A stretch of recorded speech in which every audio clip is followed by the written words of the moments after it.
Take a few minutes to review the rules that we discussed earlier.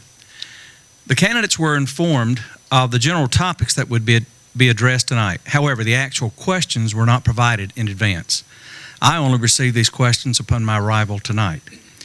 Each candidate will have 1 minute to introduce themselves and tell us why they love Holly Springs.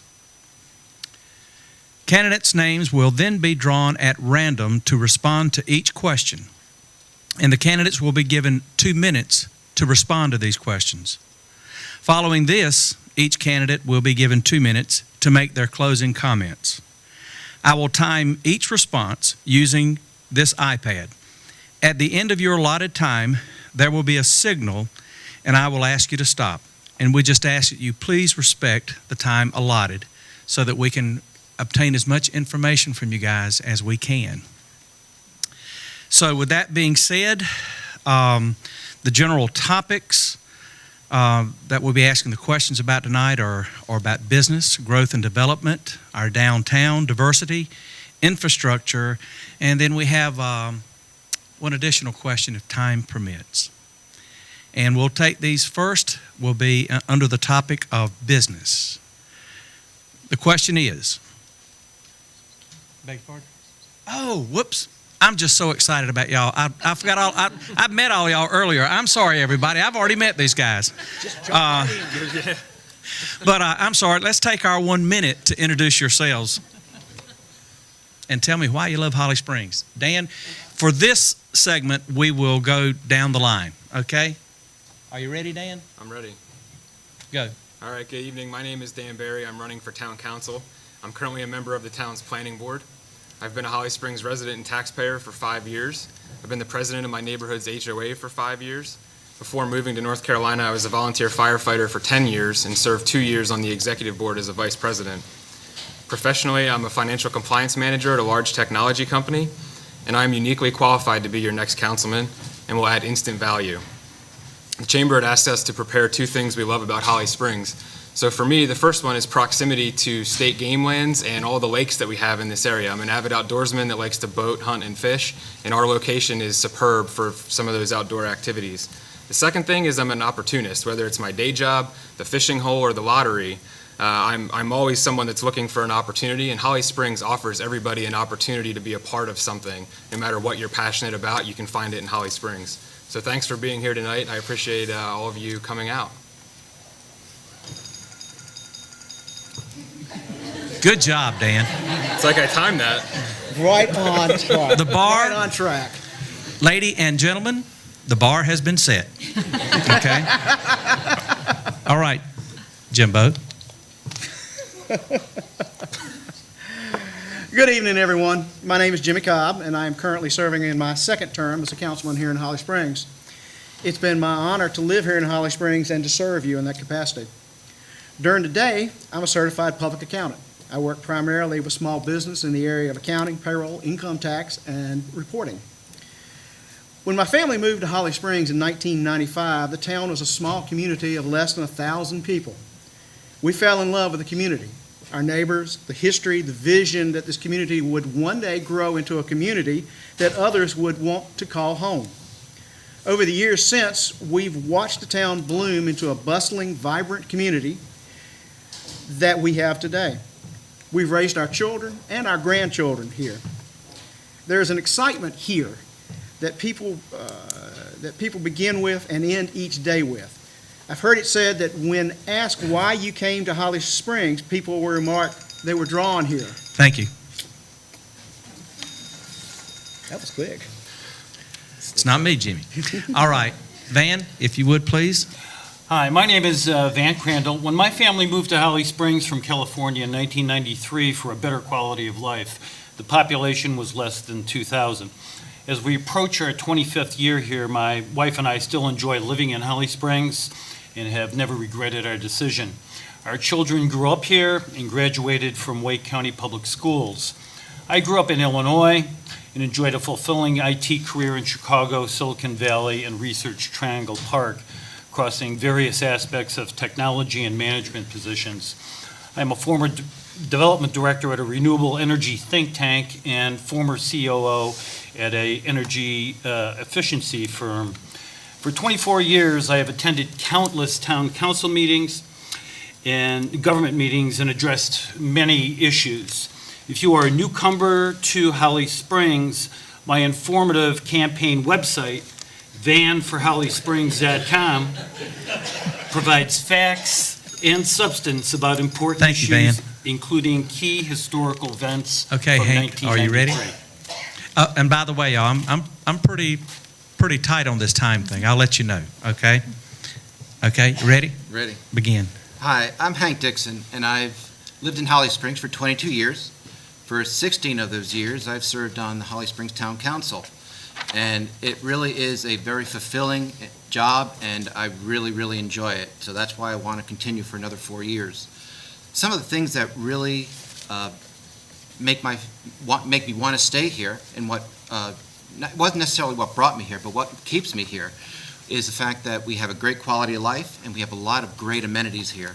At this point in time, we really don't have to leave Holly Springs for anything any longer.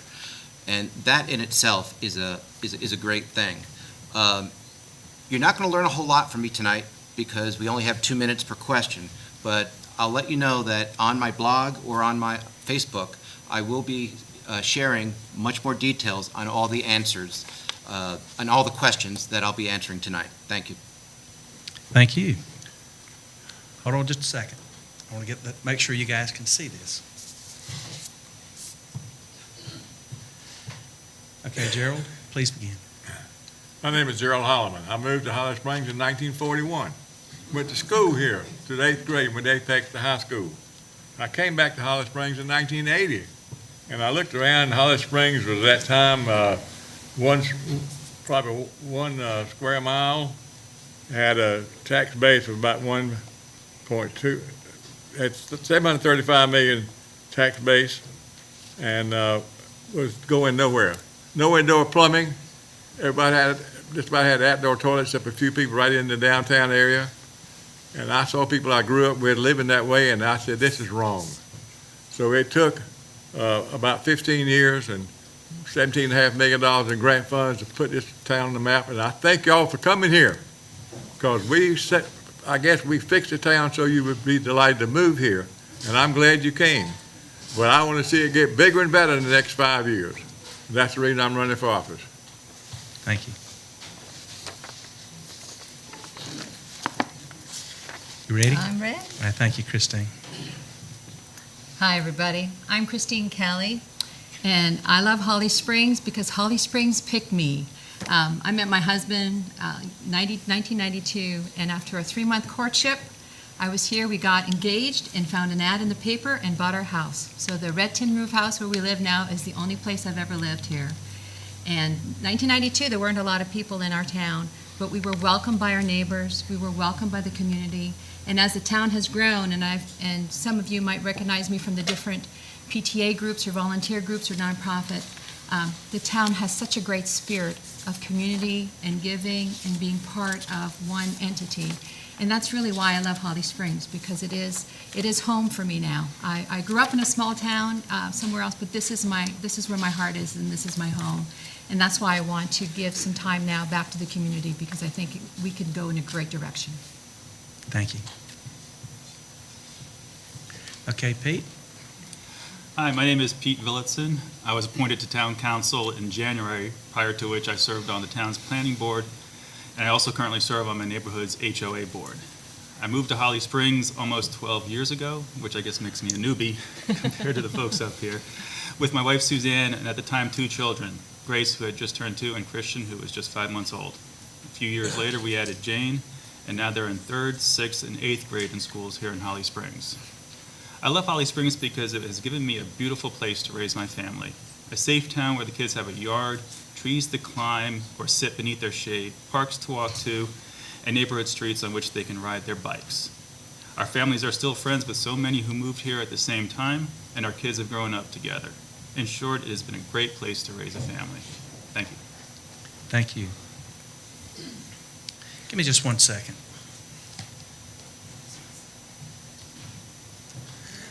Got to figure some better way to handle this. We're going to adjust the time now to 2 minutes.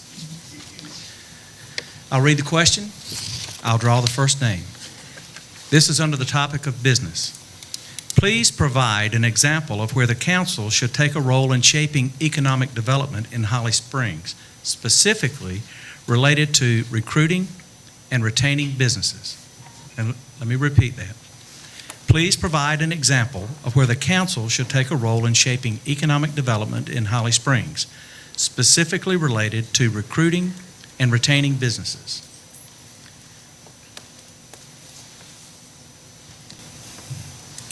Dan, if you would, begin. Sure.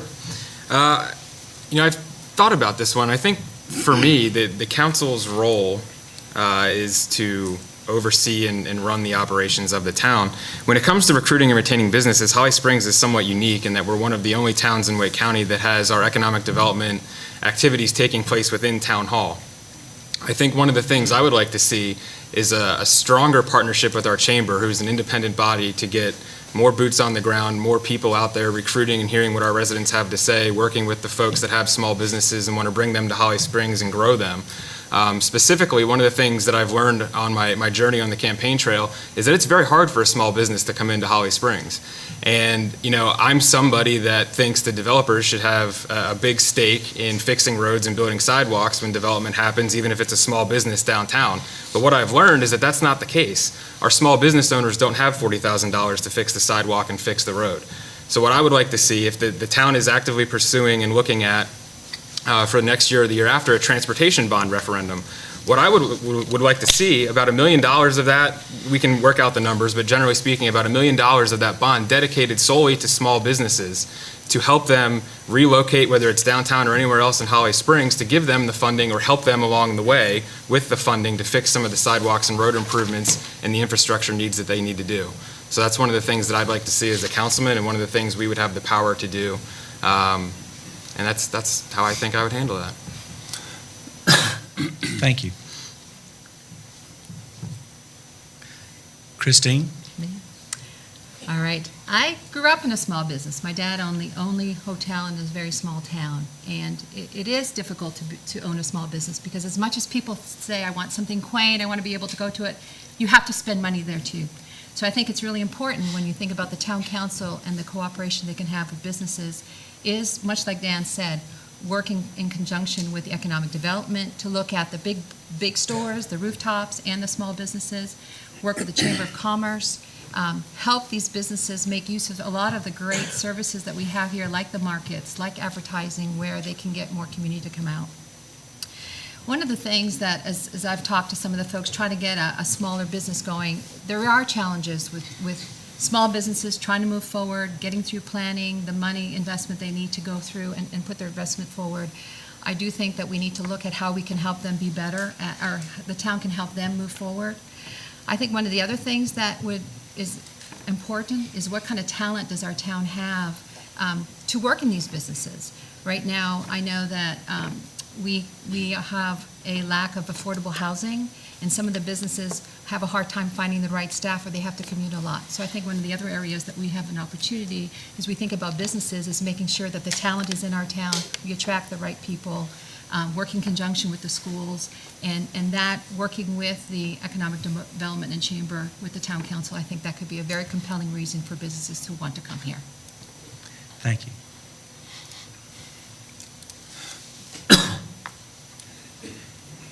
Hank?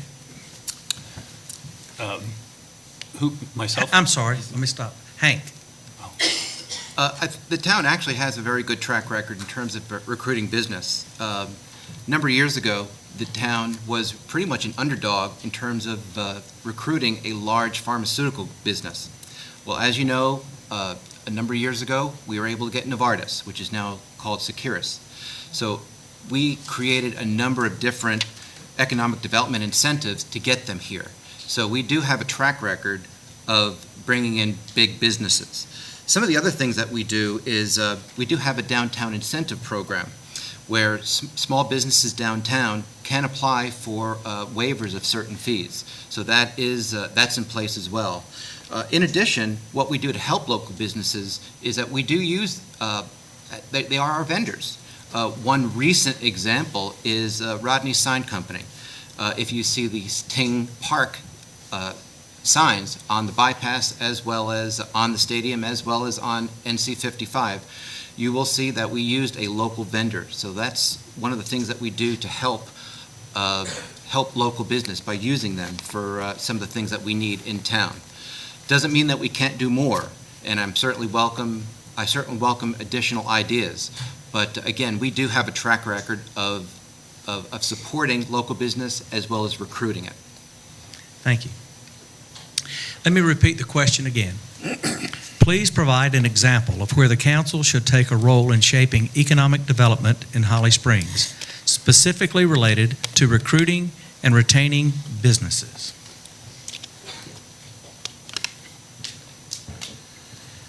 Van? Thank you. Before you start, let me say, I apologize. It's this southern accent sometimes that kind of makes names sound alike, so. It's no problem. So, local retail shopping with a number of recognized chains and a variety of dining is abundant in Holly Springs. Other retailers that do not exist here are a short drive away. The business park and Friendship Industrial Site provide opportunities to expand the town's light industrial and commercial tax base and create new jobs. Before Novartis completed their vaccine plant, there was much discussion in my circles about how to bring new companies to the business park. But after the plant opened in 2009, the town's development focus shifted to retail shopping on the 55 bypass and residential construction, including 12 Oaks and along Ave and Ferry Road. I worked in the Charlotte area for a few years and attended a number of economic development and workforce training conferences. A common overarching theme that was addressed at all the conferences was with attracting companies that were connected through supply chains. Ideally, if 3 or more companies that are common to a supply chain are in close proximity to each other, there can be economic advantages, and over time, the number of connected companies can increase. The Wilmington, North Carolina area is experiencing strong industrial growth and creating jobs. When I-540 is finished and connects southeast to I-40, trucking from Wilmington to points west of the triangle could travel through Holly Springs. All of this requires research to uncover potential opportunities.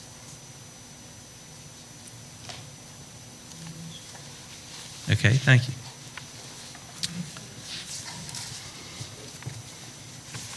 It's a little challenging here. Yeah, how about you work the clock?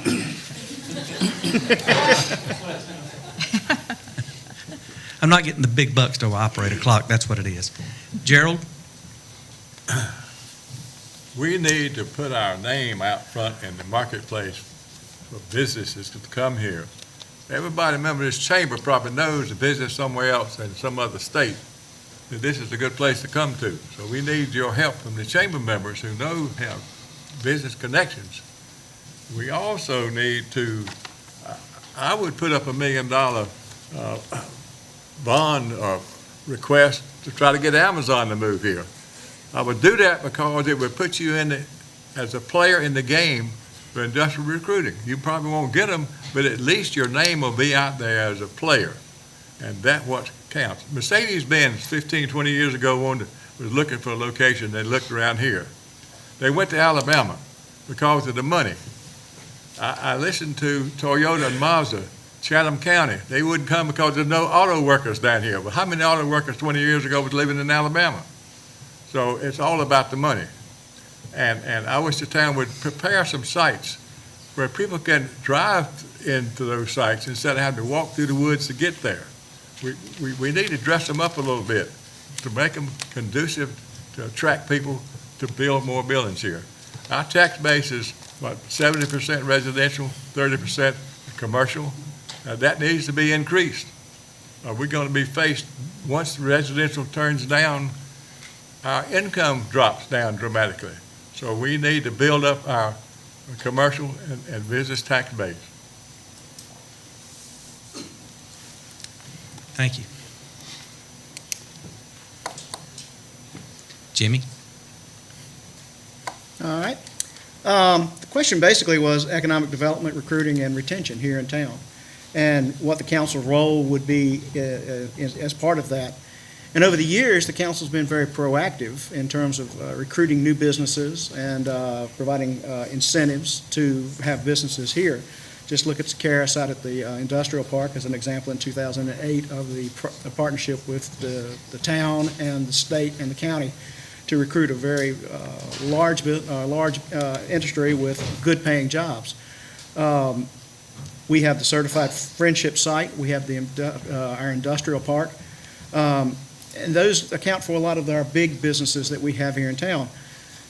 Small businesses are the heart and soul of any community, and we need, as council, to support those businesses in any way that we can. One of those is as Councilman Dixon mentioned, was we have a downtown grant for businesses locating downtown that we help defer part of the cost up to $25,000 in infrastructure improvements that those businesses have to do. Can we do more? The answer is yes. We can partner with the chamber and create more public-private partnerships to explore opportunities to bring additional businesses downtown. Example of that would be the upcoming partnership with the chamber and 242 Main, looking at building a new facility, partnering with the co-working station to have a second new building, Malbec Properties, I believe it is.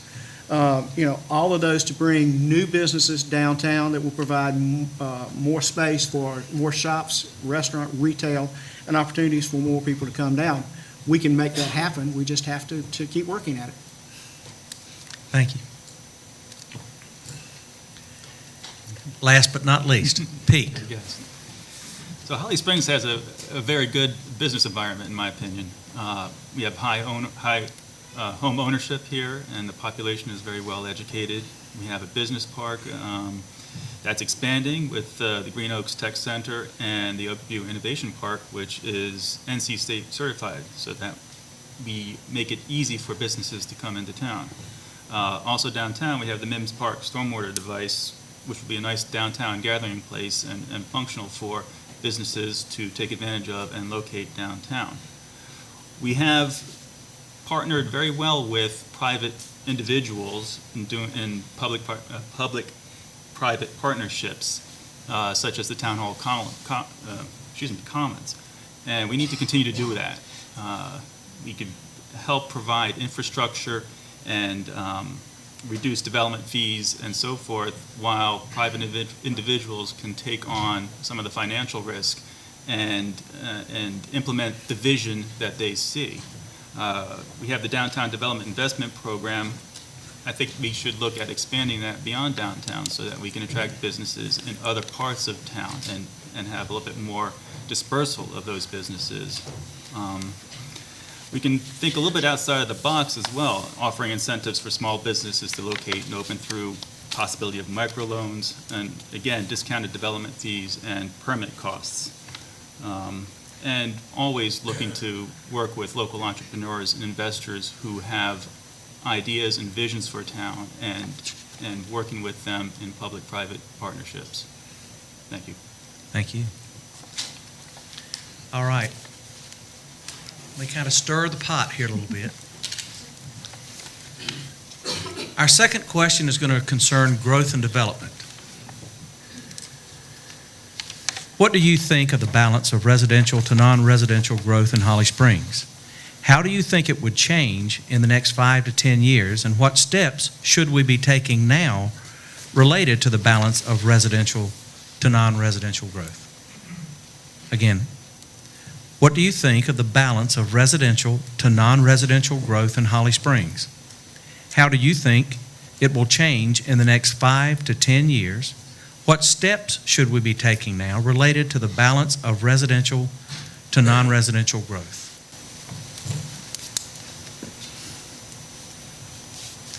Jimmy?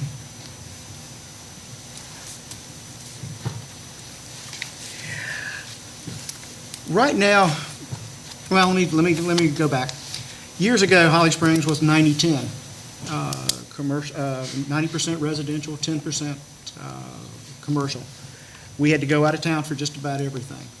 Over the years, that mix has changed to currently about 70% residential to 30% commercial. We have rooftops now, and those rooftops continue to attract new businesses here in town, which is reflected by the Holly Springs Town Center that has come because we actually have enough population demographics in this area to support big box stores and the restaurants and the related shops, et cetera, that come with that. In the next 5 to 10 years, I can see that trend continuing as we take advantage of the Ting Park that we have and related activities that go along with it, the increase in the recreational activities and the drawing of sports teams here and more activities at those parks. We're going to see a need for more services. We're going to see a need for a hotel. We're going to see a need for more restaurants and things of that nature. So the next 5 to 10 years, we should have a continuation of what's happened in the last 5 to 10 years. How fast that will be, that's to be determined. There's a lot of economics out there that are beyond our control. But that growth will continue. We as a council can encourage and work with those developers and work with those venues as they come on to make sure they're a good fit for the town. And hopefully, we'll all benefit. Thank you.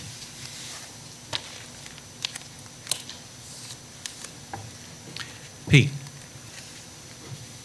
So as it has been said that a number of years ago, it was 90% residential, 10% commercial, and now we're at about 70% residential, 30% commercial, which is a better balance, but it hasn't equated to less expensive living in town. Our taxes have still increased, and it is, as compared to Apex, Cary, Fuquay, Raleigh, when taking into account property taxes, solid waste fees, water and sewage, and stormwater fees, we are more expensive.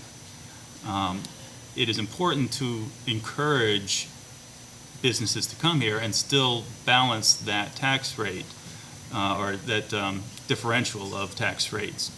Doing so with the business park and the new Green Oaks Tech Center and so forth. But we have to keep in mind that the aim is to make it a little less costly for residents here. We don't want the residents to take on the burden of more rooftops as well as more business. And such, the council and staff, we need to balance incentives that are given to businesses that come with the costs associated with those businesses in the long term and what effect that will have on the residents now and later. I think the council and staff has done a great job in doing that, but we need to do better going forward and reduce our overall costs with new business coming. Thank you.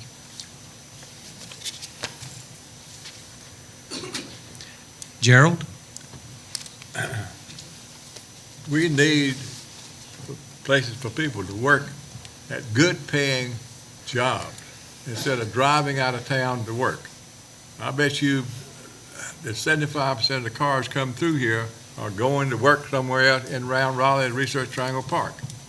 A lot of people live in Holly Springs don't have the ability to work here where there's good money. We need to try to get a group of manufacturing facilities here. The people don't have to drive 20 miles to work. We can't keep building highways for people to drive on to go to work out of town. We need to build to the west of town. There's 4,000 to 5,000 acres of land that has access to US 1 and the 540. An ideal place for a company to put a plant where 200-300 people can work and have a good paying job, manufacturing. That's what we need to concentrate on. And in my mind, that's what I would push for, because you have access to those major highways, and you also have enough land for residents to build where they don't have to drive a car to work. They ride a bicycle to work. So we need to change our concept a little bit, keep people from having to drive all over the county to work. And these would be good paying jobs. We need to concentrate on that. Most of our businesses here are what I call service jobs, working at Walmart, and target places like that. We need some high-paying manufacturing facilities. That's what I would shoot for, and that's what I would aim for, to bring that kind of employment here. And that would help out the economy and also raise our tax base in our commercial development. That's what I'd like to see. Thank you. I'll refresh the question. What do you think of the balance of residential to non-residential growth in Holly Springs? How do you think it will change in the next 5 to 10 years? And what steps should we be taking now related to the balance of residential to non-residential growth? Christine. Thank you. So I do remember when we were 90% residential and 10% business, and now we're 70-30. I think a lot of healthy cities look 70-30, 60-40. Those numbers are good. When I think, I work for a software company, we do analysis and data, and one of the things we recognize, and I think all our towns need to recognize, there's a huge shift going on with demographics in our country, and that includes our town, in terms of the age of folks that are looking to retire, the age of folks that are looking to come into work. And the phenomenon is that there is a gig economy wave coming, and that the thought of having a job and working at the same place for 30 years is not really the case anymore. People, the technology is moving very quickly, and I think that's our opportunity as a town to recognize how do we best serve a different type of economy that's coming, that needs to be more high-tech, that needs to follow the gig economy and let people maybe work more from their home. So the traditional businesses are changing a lot. If you look at health indicators of a good town, it's growth, which is great, but it's also retention with people. So how do we build an infrastructure in our town that has the places where you can go from having your house with kids to then staying in the community, but maybe more in a retirement community? Have more scale. Instead of our average house is up to around $400,000 in new houses. Where is there a range in the middle where there's different types of entry points for people to stay in town? And then I always said, if I ever won a lot of money, I would love to have a University of Holly Springs. I think we've got an opportunity, if we look at how could we make use of education, have higher education here, and add some other dimensions to our town to help in terms of our growth and how we grow as a wonderful community. Thank you. Van? Thank you. Any economist will tell you that steady and slower growth is much better in the long term than rapid, unsustainable growth. Our rapid growth rate is imperiling the quality of life of citizens and creating huge taxpayer liabilities. Suppressing growth is not the answer either. The challenge ahead is about throttling and managing growth. Impacts from rapid growth is the reason our roads are inadequate. Due to the lack of transparency that permeates town government, most residents are unaware of the fiscal magnitude required to fix the problem. The town's 2013 estimate for future road improvements is $556 million. If these estimates are revised up, some down, others deleted, and new ones added, assuming $556 million is in the ballpark, this is a huge potential unfunded taxpayer liability. Holly Springs 2016 municipal debt is $87.2 million. When compared with similar towns in North Carolina, our debt ranks third overall and second per capita at $2,900 per person. To understand what $556 million for road improvements would look like if that amount was financed, it would be 638% higher than our excessive 2016 debt. Per capita, that's about $18,500 per person. Rapid growth is not paying its way in Holly Springs. It's doing the opposite. Unless we convert Holly Springs into a model for incremental growth in southern Wake County, no one in this room can predict the adequacy of our roads, debt load, and property taxes in 10 years. We need to know this first. We need to put the interests of current residents and taxpayers first. Thank you. Dan? Yep. So the numbers I have on the tax base from the Wake County Revenue Department for 2017-2018 were 81% residential and 19% commercial. So still pretty good, but there's work to do on the commercial side. As far as how that will change, I don't think it's going to change. The way things are in Holly Springs right now, we're welcoming everybody with open arms, and we should be. We're a growing community. We need to continue to grow. But we need to establish a plan and figure out how much should our tax base be balanced. Should it be 70-30? Should it be 80-20? 60-40? What is the right number? Once we have a target, we can then set some policies and procedures for how we're going to get there. And that relates back to residential growth. Do we have the right lot sizes being built? Do we have the right kind of neighborhoods being built? And do we have the right incentive programs for small businesses or other businesses to come to Holly Springs to help us hit those targets? It all comes back to planning, and I think that's where we need to start so we can get on the right track. Thank you. Hank? Thank you. Over the next 5 to 10 years, I can foresee us in probably the 65-35 or 60-40 range. I think we have significant opportunities in the medical field in terms of hospitals, doctors' offices, various medical facilities. I think with the Duke facility that's going up at the corner right near Target is definitely showing that we are now going to be a player in terms of medical offices and the medical business here in Holly Springs. And of course, you have Rex that's coming in over the next couple of years.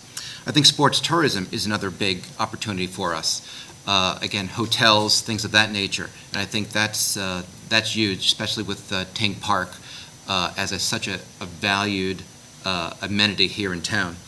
I think that there's an opportunity for some of our universities in the area to have satellite locations in Holly Springs, whether it's Wake Tech, NC State, really any of the colleges. We're definitely a good place because a lot of folks here have to travel to Raleigh in order to get secondary education. And of course, light industrial. Our business park continues to grow, and I think we probably need to spend a little time looking at and trying to encourage through economic development, going back to the last question, some incentives to bring folks here into our industrial park. And it doesn't have to be necessarily confined to the industrial park, but really anywhere in town where light industrial is appropriate. Thank you.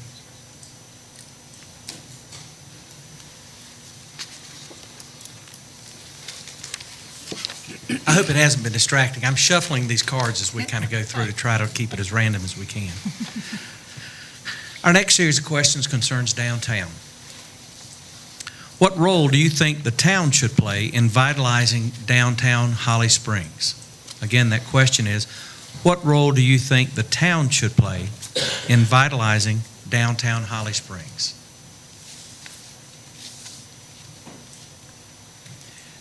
Pete? Well, downtown, a growing and vibrant downtown benefits all residents of Holly Springs. It is where history, culture, civics, and commerce are all connected. Downtown is undergoing a bit of a revitalization right now.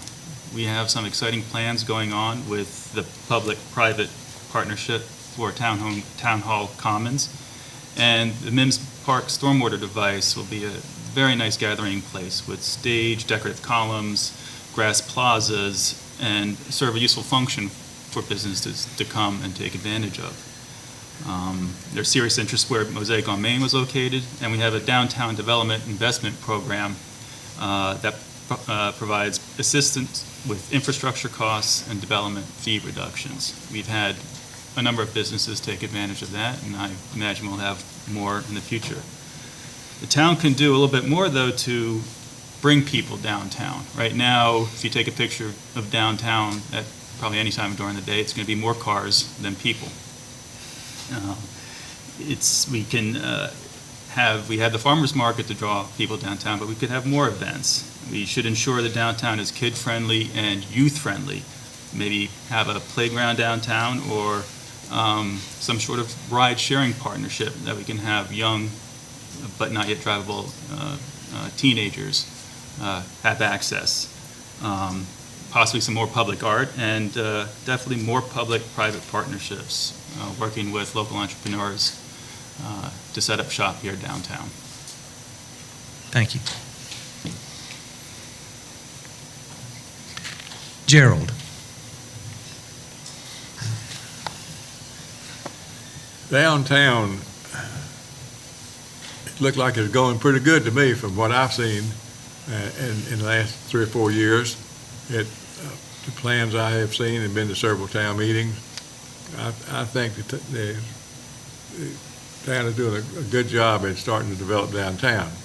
My problem is I can't get out of my driveway in the morning or in the afternoon to come downtown because traffic is lined up on Main Street from where you get off at Apex all the way through to where you get on bypass down here at Walmart. I mean, and I don't know how, as we keep growing and keep more stuff downtown, that's going to create a lot more traffic. So I hope we figure out a way to send some of them people around another different way than coming right down to town here, because it's really, coming here tonight, traffic was backed up. I had to wait till 30 cars went by my driveway before I could get out on the main street to come down here. So, you know, maybe I've been here too long, but that kind of bothered me a little bit. But anyway, I have to wait till 9 or 10 o'clock then I can get out with no problem. But I hope we're working on some kind of traffic way we can get some people that just driving through here to keep them getting on the bypass with the 14 stoplights. They're coming down through Main Street, right through town, not stopping. So I hope we can figure out some kind of traffic arrangement here to help downtown, because I want to see it continue to grow, and it will grow, because it started on the north end, it's going to move down. It started on the south end, it's going to move to the north end. I already see that. And I think the town board has done a good job in promoting the downtown. Thank you. Dan? So the town should be involved in downtown revitalization, and I think we're off to a good start. It's a balance of public investment from the town and private investment in getting the right businesses to come in and help us do that. Our challenge has always been that we don't have any organic buildings. We don't have many historical structures down there, so anything we're going to build, someone's going to have to come in and pay for that and establish it. So we need to continue to invest in small businesses in particular to make it a unique downtown. If we want to compete with Apex, if we want to compete with Fuquay, we'll never be that because we just don't have the infrastructure downtown and the buildings to support that. But it all comes back to good planning. We had a vision in 2005 of what downtown was going to look like. And some of those things are taking place, and some of those things have changed differently than what that plan is. I believe the project that's taking place with Town Hall Commons will be a catalyst for not only the town, but also a stimulant for private investment to continue downtown. And my opinion is that the town needs to continue creating incentives and opportunities for small businesses to locate down there and really make it a destination for Holly Springs. Thank you. Hank?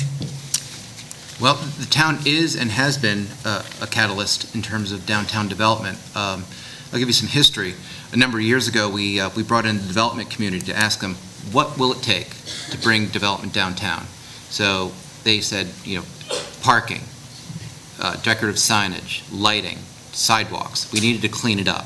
We did that. We took their advice. Problem is that no one came with a checkbook ready to build anything.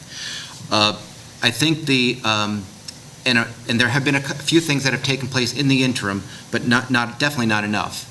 I am very excited about the Town Hall Commons project, which is a partnership between the town and the chamber and private development. That's going to be, again, a catalyst for more downtown development, and we definitely can't stand in the way of that taking place.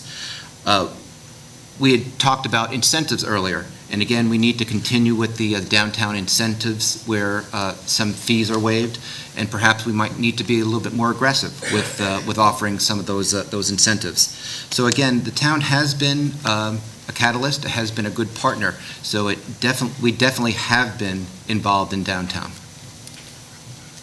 I'll restate the question. What role do you think the town should play in vitalizing downtown Holly Springs? Van? Thank you. Unlike Apex, Fuquay, Varina, and other towns with an inventory of older structures in their downtown areas that can be renovated, Holly Springs essentially requires developing a downtown character through investment in more costly new construction or potentially converting some existing residences for commercial use. Galleries, boutiques, arts and crafts, sandwich shops, and other independent specialty merchants typically seek locations with lower rents and timely pedestrian traffic. In my view, town residents would expect similar types of merchants in a downtown district. But could these types of small businesses be economically viable renting space in new construction without subsidies? Traditional downtown areas in small towns and larger cities evolved over time. Downtowns were at the core and growth evolved incrementally around them. So the intent here is to create a downtown district that is the reverse of how traditional downtown areas evolved historically. Many expect new development projects to be completed rapidly, but a downtown district, like everything else, will change over time. New structures should be flexible and sustainable, whereby they can accommodate different types of tenant uses over time. There has to be dozens of towns across the U.S. with experience renovating their downtown areas. Have those towns been identified? What were their outcomes? What worked and what didn't work? I, for one, would be interested in hearing their stories. Thank you.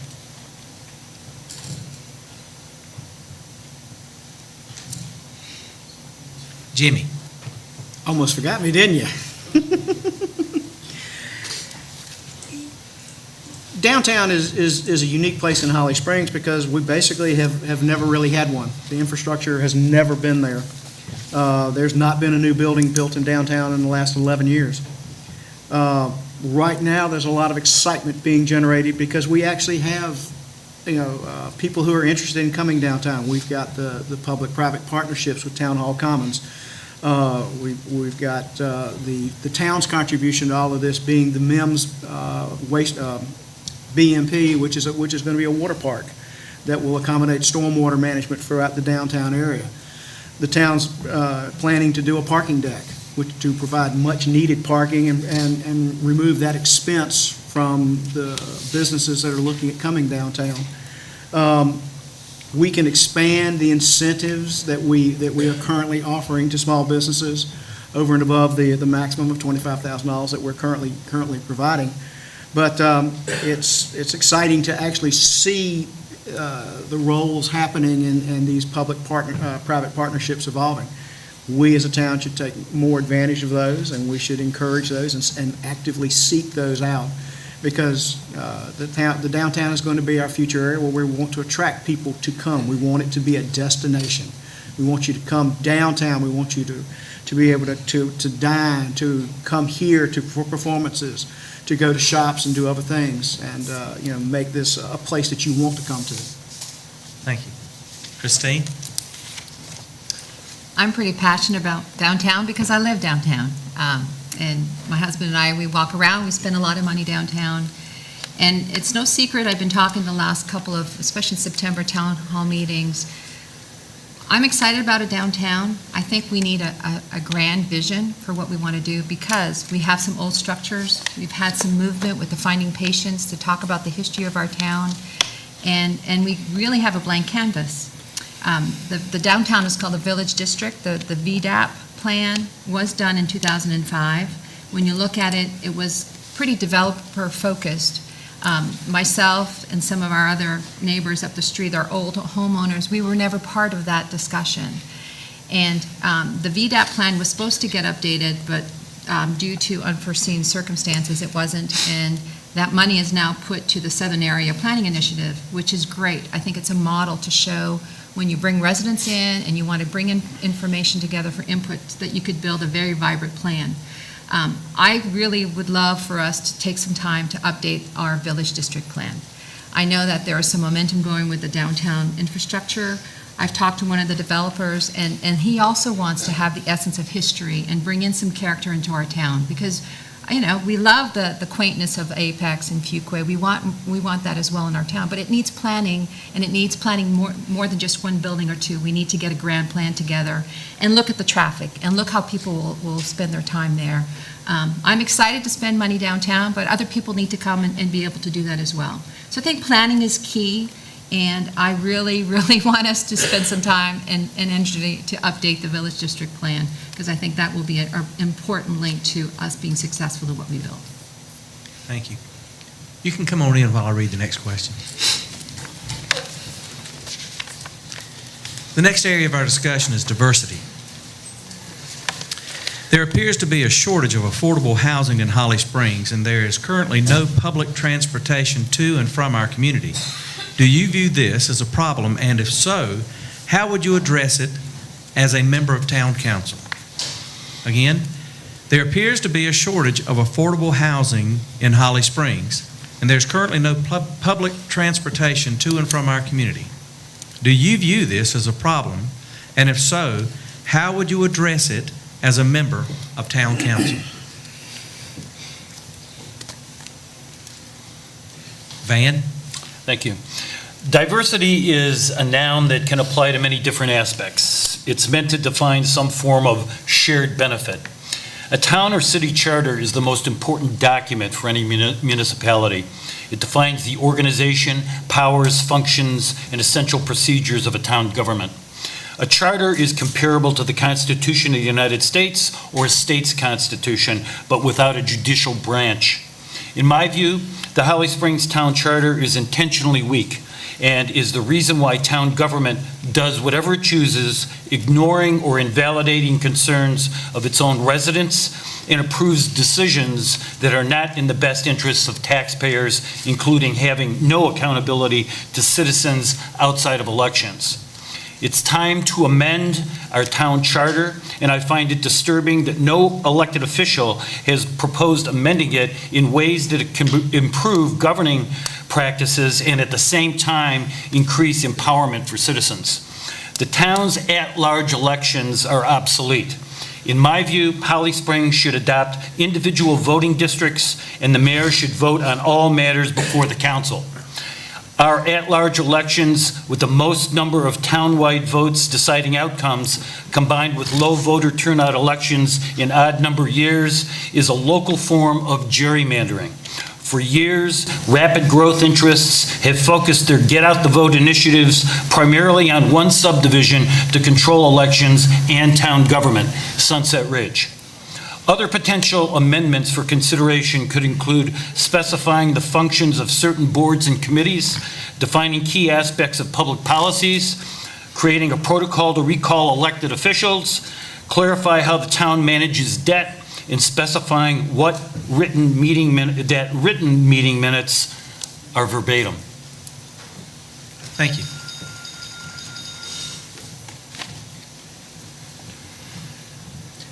Gerald? Public transportation. We should now be reserving parking ride lots and key places around town.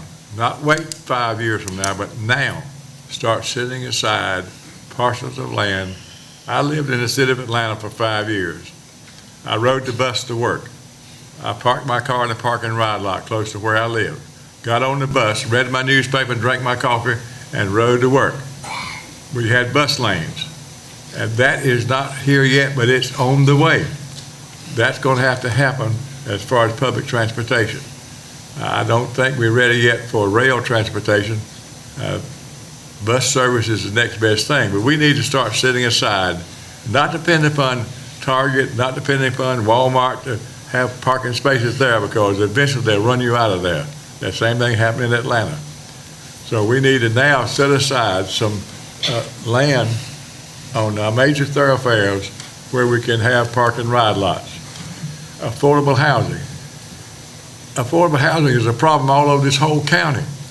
The city of Raleigh, the Sirwalder Hotel, just was bought, it's going to be upgraded, and everybody had to move out. John Winters built a facility for elderly people there. That's been sold, and they got to move out. Apartment complex in Garner has been sold. They got to move out. But there's nowhere to move because nobody's built in affordable housing, to my knowledge, in the last 10 years. I served on the North Carolina Housing Finance Committee for a number of years under Governor Jim Hunt, and we were building stuff. And we just don't have the affordable housing programs anymore because the Congress of the United States just took all the money away. Wake County Housing Authority is operating on vouchers now. They're not building any new units in 10 years because there's no money to build them with. So we're headed to a real dilemma. Thank you. Down the road. Dan? Sure. Wake County passed a bond a couple years ago for public transportation initiatives all throughout the county.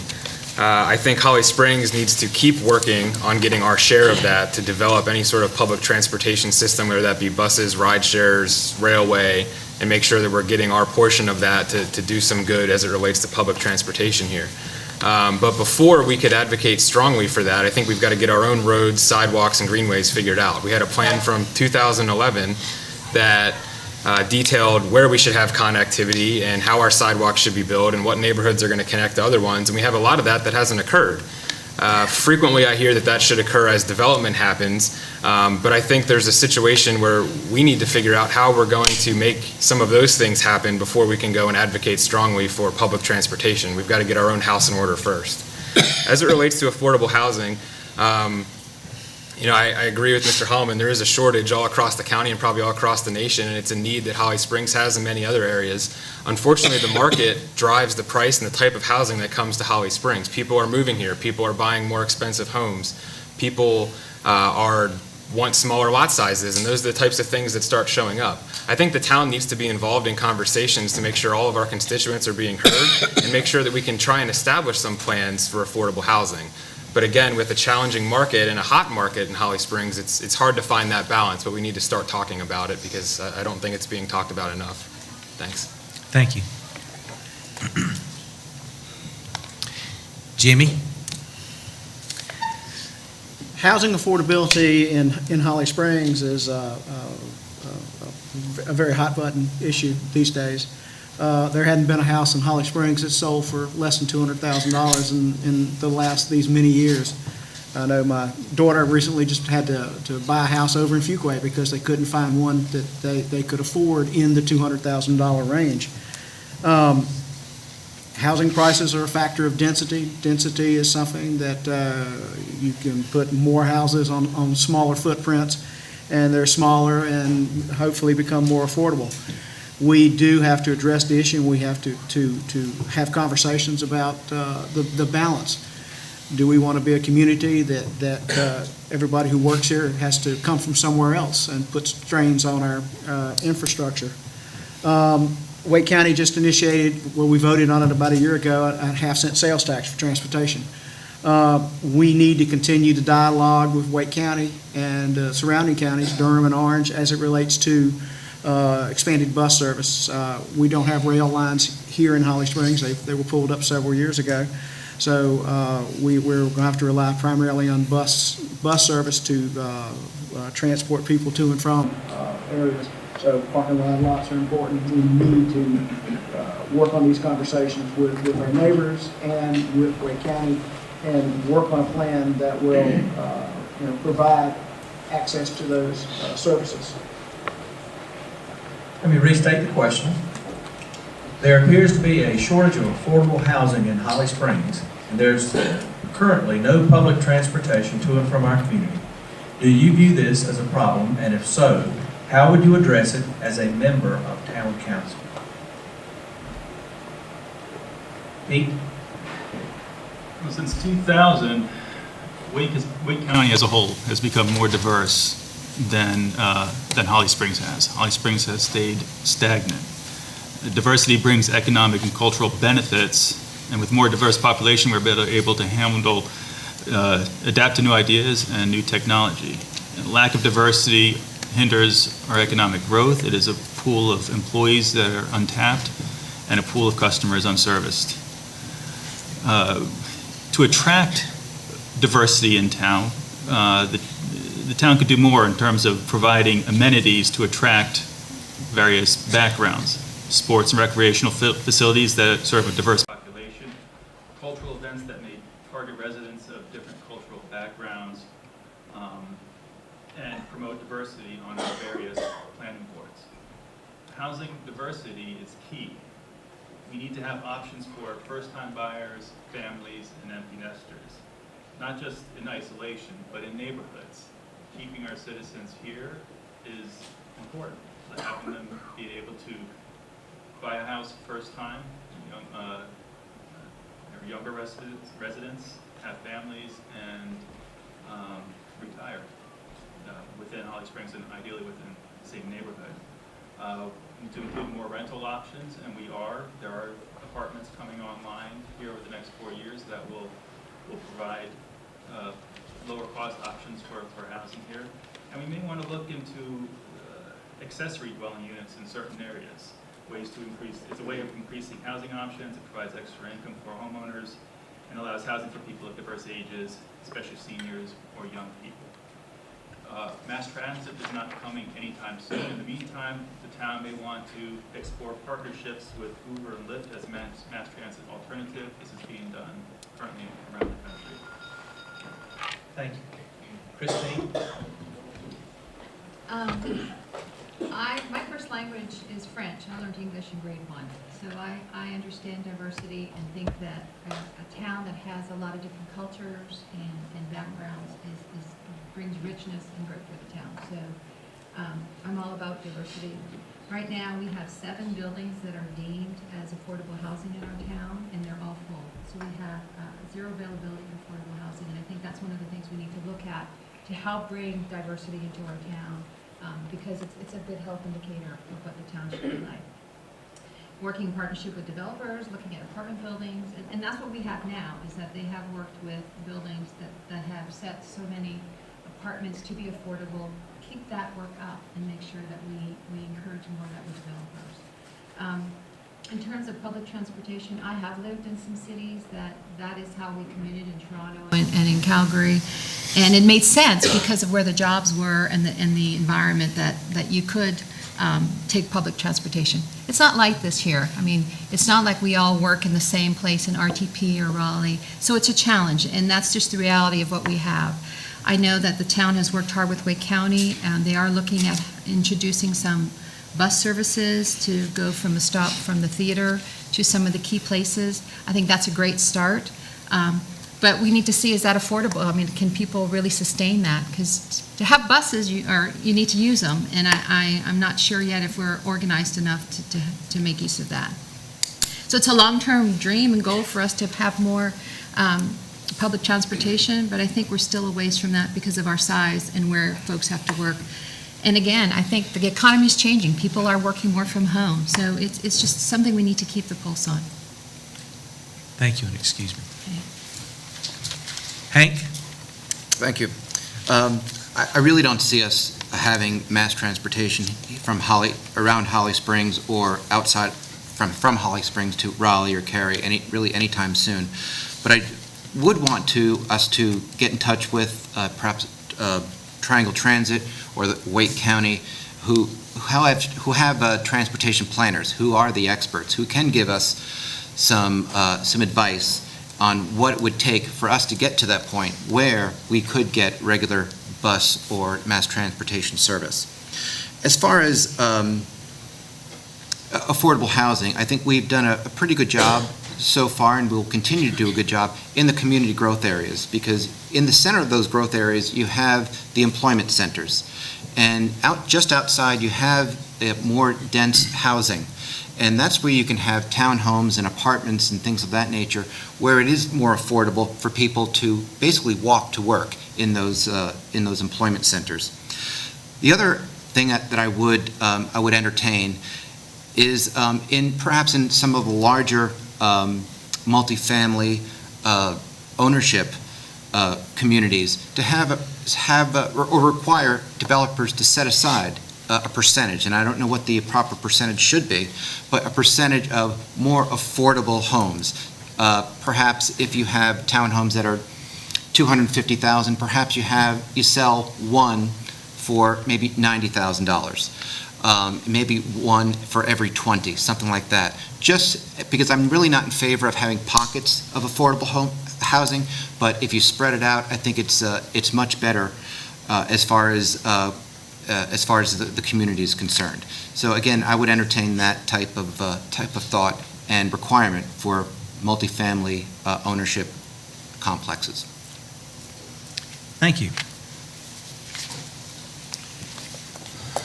Our next area is infrastructure.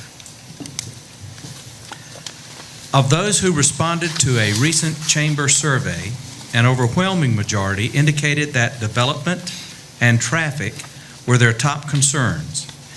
That being said, there appear to be two schools of thought on growth. One being approve growth and create infrastructure later. The other being create infrastructure and then approve growth. To which school of thought do you belong and why? Let me read that one more time. Of those who responded to a recent chamber survey, an overwhelming majority indicated that development and traffic were their top concerns. That being said, there appears to be two schools of thought on growth. One being approve growth and create infrastructure later. The other being create infrastructure and then approve growth. To which school of thought do you belong and why? And we'll begin with Gerald.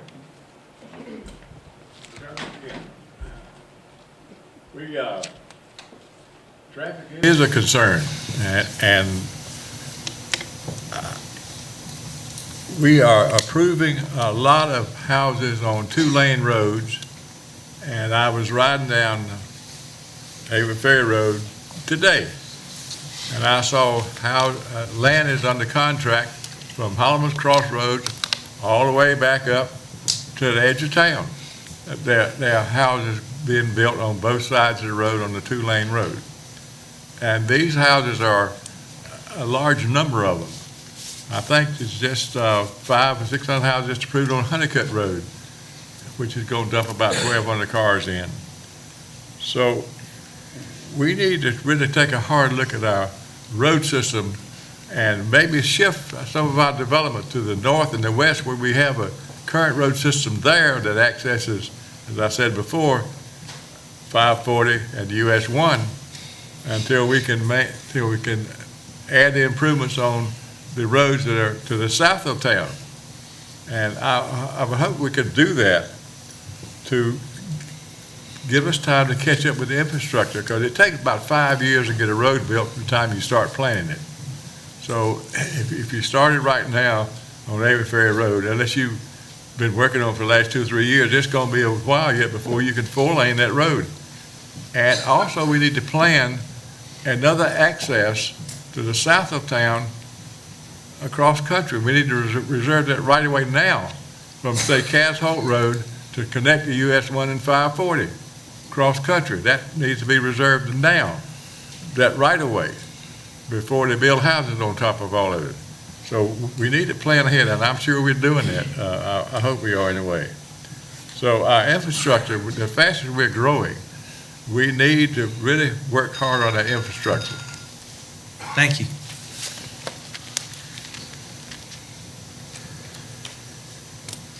Dan. Thanks. I'm somebody that believes in responsible growth. I think we need to grow at the right time, in the right place, with the right type of growth. Right now, our growth is unchecked. We're approving a lot of stuff that's coming in. If developers want to do it, we're letting it happen.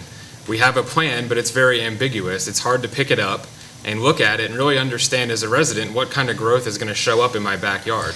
We need to have a systematic review of our comprehensive growth plan, and that includes all sections. The plan dates back to 2007 originally, with a couple sections that were updated in 2009. The town's changed a lot in the last 5 to 10 years.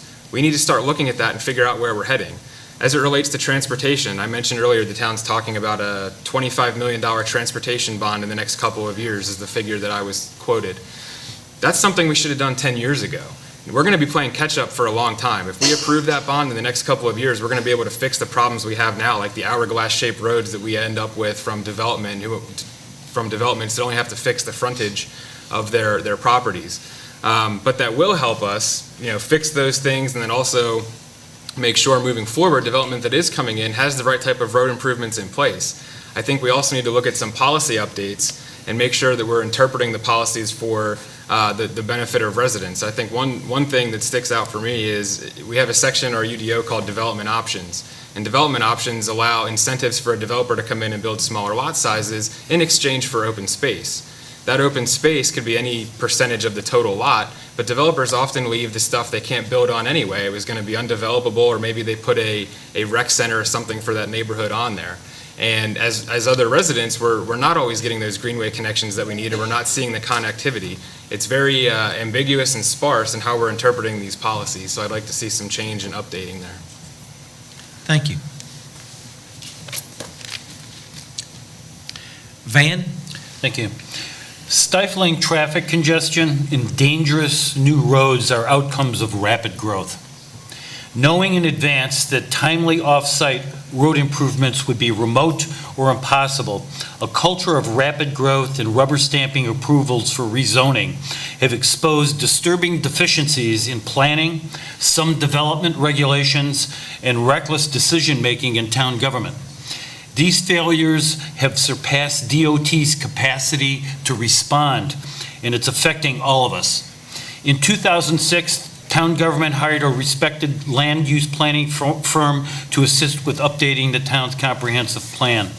The firm advised not to rezone property for retail that would be located directly on the Highway 55 bypass.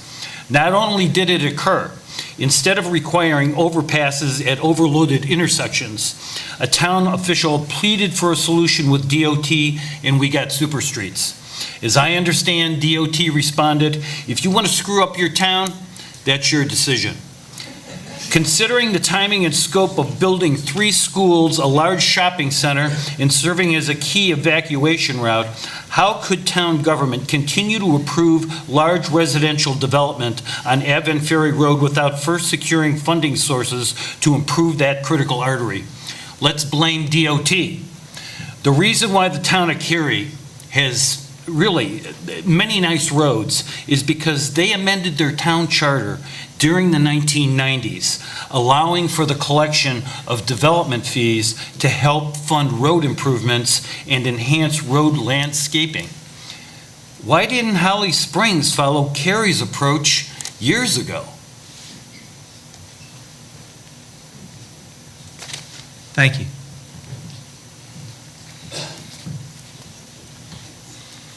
Christine? Thank you. Well, I'm glad there wasn't a number 3 of no growth, so we can dispel. I think all of us here want growth, and it's just the measure of how much we want. In terms of which camp I fall into, I do fall more on the look at our infrastructure and then look at how we grow, because we've already approved quite a bit of development to this date. And my concern is that we're approving development, but we're lacking the updates to the plan to see how it all fits together in the master plan. And for us to be smart on how we want to move forward with our infrastructure, we do have to sit back and look at the plan. The Southern Area Planning Initiative is a great start. I think that's the model that we need to have. There are some longtime residents in the town that would like to have a say, and they've been investing taxes for years. Now they would like to participate in where our town should go. So I think that looking at infrastructure gives us that chance to look at how we want to grow in the right way. I've already been pretty vocal about traffic in terms of downtown, because I'm seeing development downtown, and I love that. But if we raise up and say, how do people move downtown?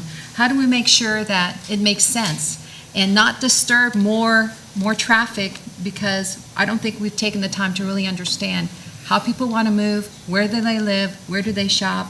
That takes planning, and that's where I definitely fall more on the, let's look at the infrastructure. Planning gives us some thoughtful input that we could look at how we want to grow as a town. I think that gives us an opportunity to look beyond just roads and buildings. Let's look at how we want to make the environment in terms of, should we be a tree city? Should we make sure that we incorporate our historical roots? There's such great opportunity, and I definitely think that means that we need to take a breath, catch up with the development we've already approved, and do some more planning. Doesn't have to be long. Let's just at least get some input and do some planning. Thank you. We'll restate the question. Of those who responded to a recent chamber survey, an overwhelming majority indicated that development and traffic were their top concerns. That being said, there appeared to be 2 schools of thought on growth. One being approve growth and create infrastructure later, the other being create infrastructure and then approve growth. To which school of thought do you belong and why? Jimmy? I'd like to say I'm somewhere in between the two schools of thought, because without infrastructure, we wouldn't have growth, and without growth, we wouldn't have infrastructure. As we have grown and planned over the years, each subdivision, each new development has been responsible for maintaining and adding to the road structure in and around the development itself. We've also required that they look at traffic impact analysis and look at those studies in terms of how traffic will affect not just their individual subdivision, but also other key intersections in and around the immediate area. We can mitigate as much of the traffic as we can using those, but it's hard to factor into traffic that comes through our community from points south and east, going up into RTP and to Cary. DOT is not the wealth of monies that it has been in the past, and it becomes even increasingly more difficult to fund improvements and to maintain the level of service. To that end, one of the things that I think we need to take into consideration for the coming years is looking at a transportation bond. And I've heard $25 million mentioned, but it's going to take, in my mind, it's going to have to be a little more than that. We've got traffic issues on the north side of town, in and around Sunset Lake Road, Holly Springs Road, Kildare Farm Road. That's going to be compounded as 540 comes through and becomes another jumping off point for people to access that. So I tend to like to say where I'm in the middle, trying to figure out the balance between infrastructure needs and growth. Thank you. Hank? As far as infrastructure, a lot of folks think of it as just roads, but there's a lot more to infrastructure. Right now, our water and our wastewater capacities are 3 times basically what we need today. And that is a big benefit for us when it comes to recruiting large economic development projects. So very often they want to know, is there enough water, is there enough wastewater to site our business? So that keeps us in that game. The other thing that is important to recognize too is that infrastructure is also parks. Whenever there is a residential lot that's approved, there is a certain amount of money that the developer has to pay that goes towards parks. They either have to pay that fee in lieu, or they have to provide parkland, depending on the value of the parkland. So those are 3 areas of infrastructure that people just tend to overlook and don't consider. As far as traffic, it seems as if there is there is significant rush hour traffic here in town, and we all face it. Every town in Wake County faces it. Every town in the region faces it. And I'm of the school, I don't want us to pay for, I welcome new people to come to town, I welcome new businesses to come to town, but I don't want us to pay for that 100%. I feel that development or developers need to foot, if not all, at least a good portion of that, and then the town can fill in some of those gaps. I know there is some concern about roads being wide and then there's no development, then it's 2-lane and then it widens. That's where the town can fill in some of those gaps as well. So I guess similar to Jimmy, I'm in both schools. Sometimes you have to put up the money first, but for the most part, I want development or developers to pay their fair share for the money that they make. Pete?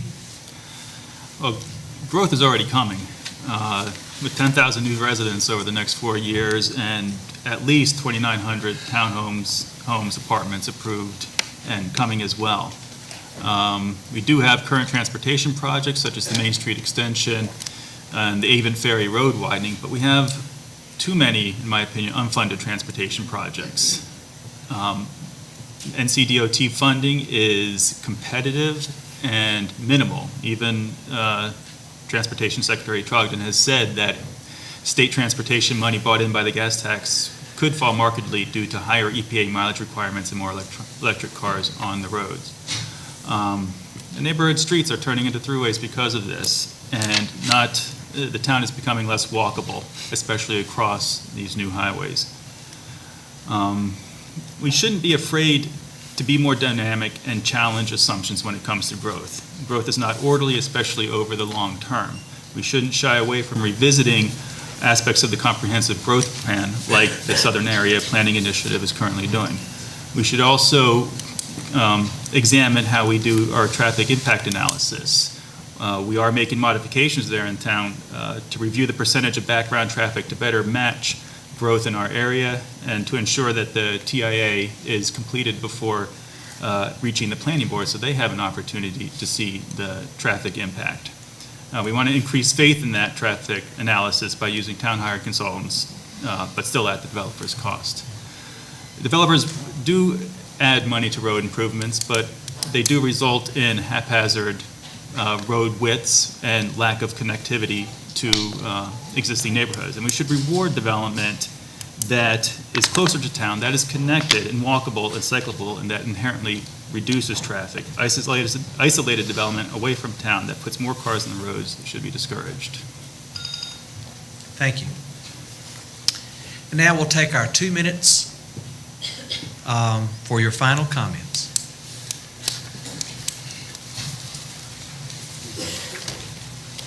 It's like the lottery.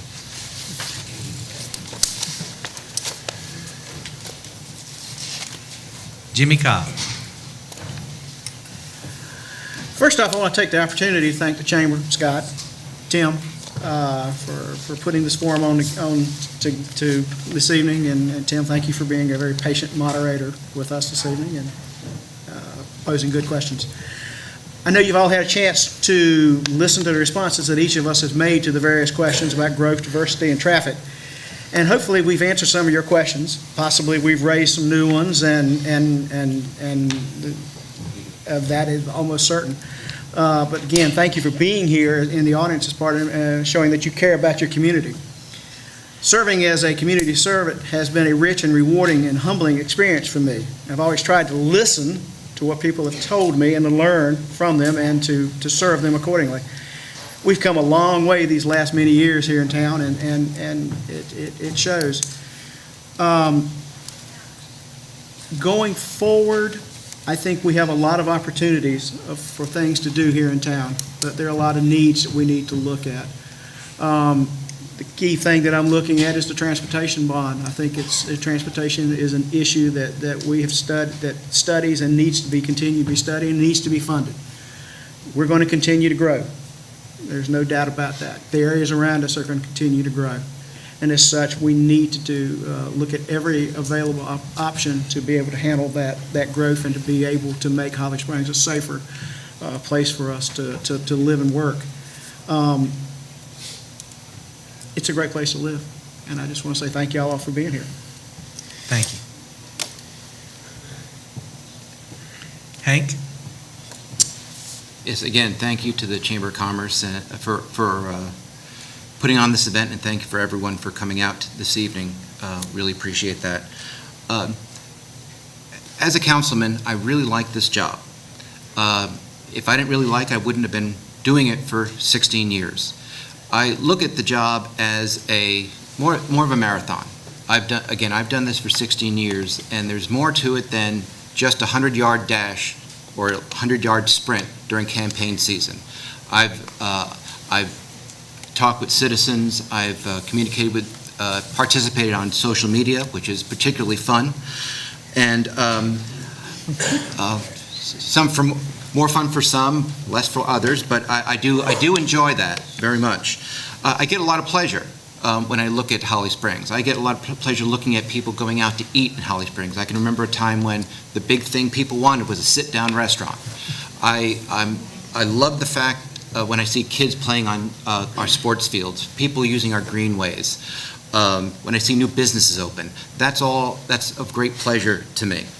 We certainly are the envy of Wake County. I hear it from other elected officials. I hear it from people all in the region. I enjoy doing this. I don't have an axe to grind. I do this because I like it. My wife calls the town of Holly Springs my mistress. I would love your vote on November 7th, whether it's on that date, whether it's one-stop voting, whether it's absentee voting. Appreciate you coming out. Again, if you want to talk about Holly Springs, that's my favorite topic. I'd love to talk to you about it, and I look forward to meeting more of you over the next 4 years. Thank you. Thank you. Gerald? Transportation. The G.B. Alford Highway was built by federal and state money. Not a dime of tax money from the town of Holly Springs, as far as I know, went into that road. It took 4.5 years to get it funded. There's federal money in Washington, D.C. to build roads with. I would be hesitant to vote for a bond issue here until an all-out assault on our congressmen and our senators to give us funding down here from the federal government connected with the state government. An all-out assault on the state government, too, to get funding to build roads without us having to pay it out of our pockets, since we're putting money in their pocket. I would like to see all the elected officials take a trip to meet with Richard Byrd, David Price, George Holden, and whoever else they can get their hands on, and try to get them to appropriate money, which they can do. They can do. Economic development. We need to bring more jobs here and that can be done, I think, by moving and emphasizing the northwestern part of town, which has the access roads already there. That we don't have to build new roads there. We have access roads to start that development off. And I'd like to see us move in that direction to bring more jobs here, more high-paying jobs, and see that area move forward in its development. Avon Ferry Road is jammed up. Everything south of town is jammed up. Let's move over there till we get these roads expanded down to the south part of town, because people down there are having a problem. And we are adding at least another 1,000 homes in the next 2-3 years down there, which is about 2 cars per household. And that's going to really jam them up further. Thank you. Van? Thank you. Thanks to the Chamber for putting this venue on. There's a lot of hard work that goes into this behind the scenes. Well, there you have it. You have heard from all the council candidates. Now it's up to you to learn more about me, obtain more detail about some of the topics that I addressed, including obtaining better understanding of Holly Springs history since 1993. Please visit my website at vanforhollysprings.com. Government, we have been told from our earliest civic lessons, should function as a servant of the people and to protect them from harm, not expose them to it. That includes harming our quality of life, protecting taxpayers and the environment. In summary, my goals in serving on the town council are to stop the nonsense, ask the tough questions, instill a culture of transparency in town government, emphasize timely road improvements, convert Holly Springs into a model for sustainable growth in Southern Wake County, and put the interests of current residents and taxpayers first. I respectfully ask for your vote on November 7th. Thank you. Thank you. Christine? Thank you. So many of you might know me as Chip's wife, or John or Bridget's mom, hauling coolers at the high school football games or volunteering around.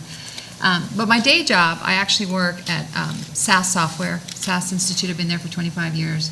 And I'm in a leadership position and have years of leading a team, working with global cross-divisional teams, problem solving.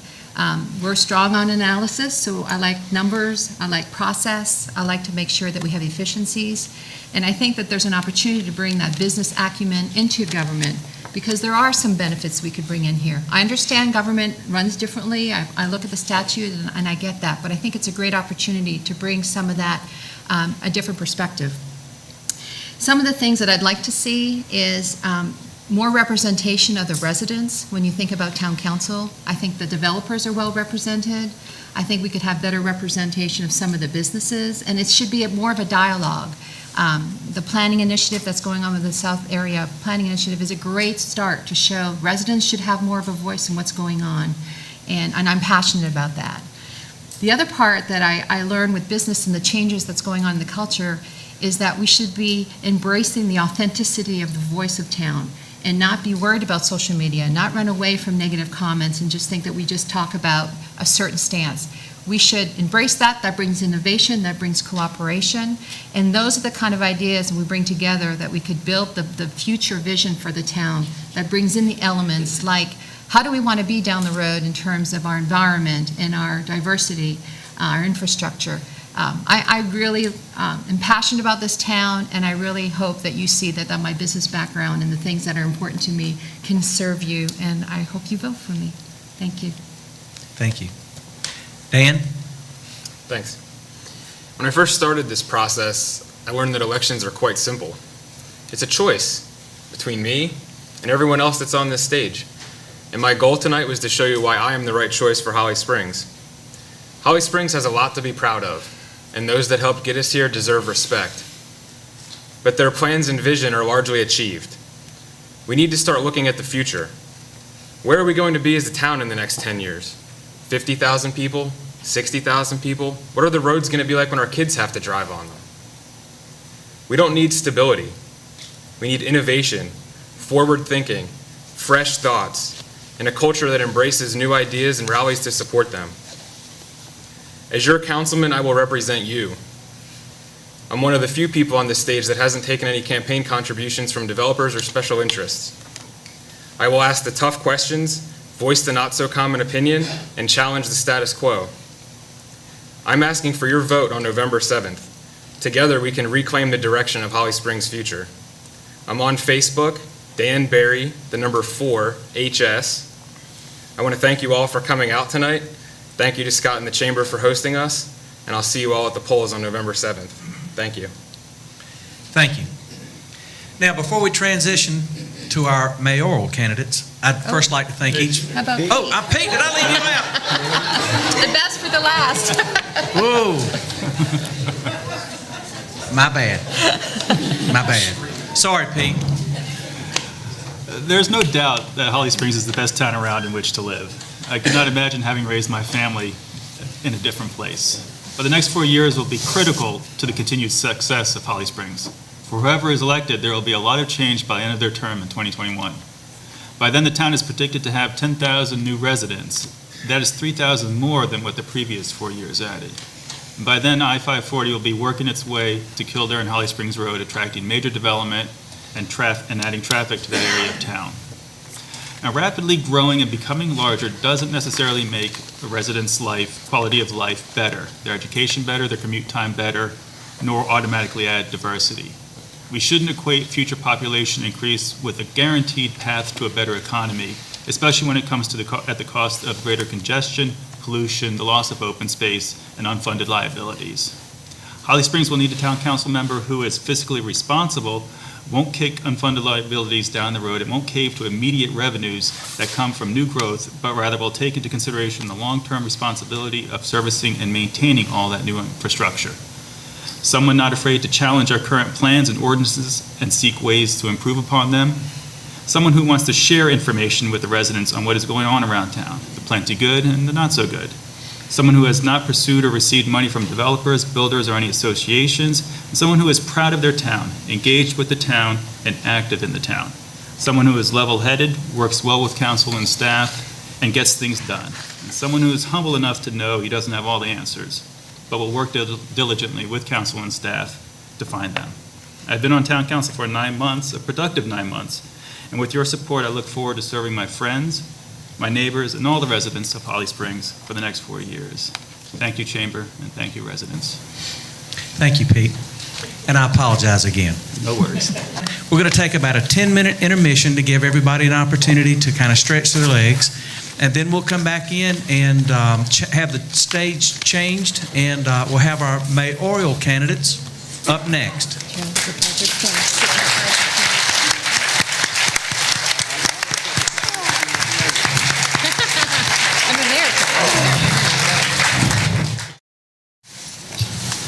Before we begin, I'd like to ask both of the candidates, if you would, I'm going to get you guys kind of centered a little bit. Dick, if I could get you to come over this way, about 2 feet. Is that far enough? That's good. You know, close enough that they can get a clear picture of your faces, but far enough that you can't strike each other. That's the important thing. I can lean. At least I didn't start off with "let's get ready to rumble." That's right.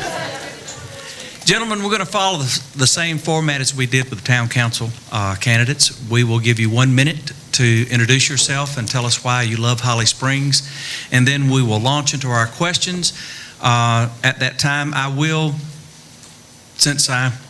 would say we would alternate back and forth, but I decided I'd better pull your name from the hat so I don't forget anybody or get out of order. So if you would, let's take 1 minute for you to introduce yourself. Right. Dick. You want me to start? Sure. Okay. I'm Dick Sears, mayor of this town, Holly Springs, and I've had the honor and privilege of leading this community through the last 16 years of, I think, unprecedented progress and prosperity. One of the reasons why I love Holly Springs is because it's a big, small town, and it, I think, always will be. We moved here in '95. I told my wife we'd never have a hurricane, we would never have ice storms, and we wouldn't have snakes. She doesn't believe anything I say anymore. But to that point, we built new parks, roads, fire, police services, public utilities, and we have water and sewer capacities that you heard about before earlier from the other debate that serves us for the next 3 decades. And the other thing I want to say is I love Holly Springs because we've been able to keep the tax rate about the same as it's been for a long, long time. Matter of fact, it was even less some time ago. So other than that, I'm proud of getting $1 million grant from the county on. Thank you, Dick. We appreciate it. Thank you. I'm so glad to it. Sean? Hi, good evening. I'm Sean Mayevsky. We moved here in 1999. I've got 3 children, all who have gone through the Holly Springs public school system, and all 3 graduated from Holly Springs High School.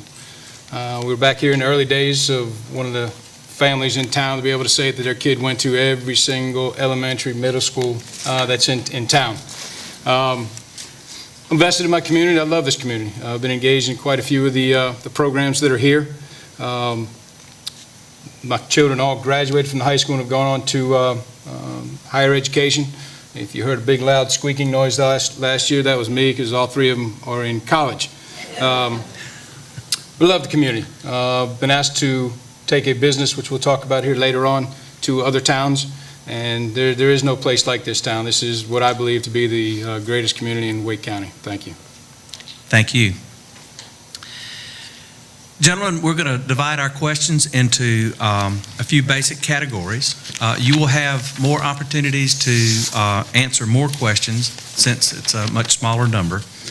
It's going to be about what your vision of what a mayor is. We're going to talk about business, growth and development, infrastructure, downtown diversity, and then we have one other question if time permits. So first, we'll talk about being the mayor. And first out of the draw is Dick.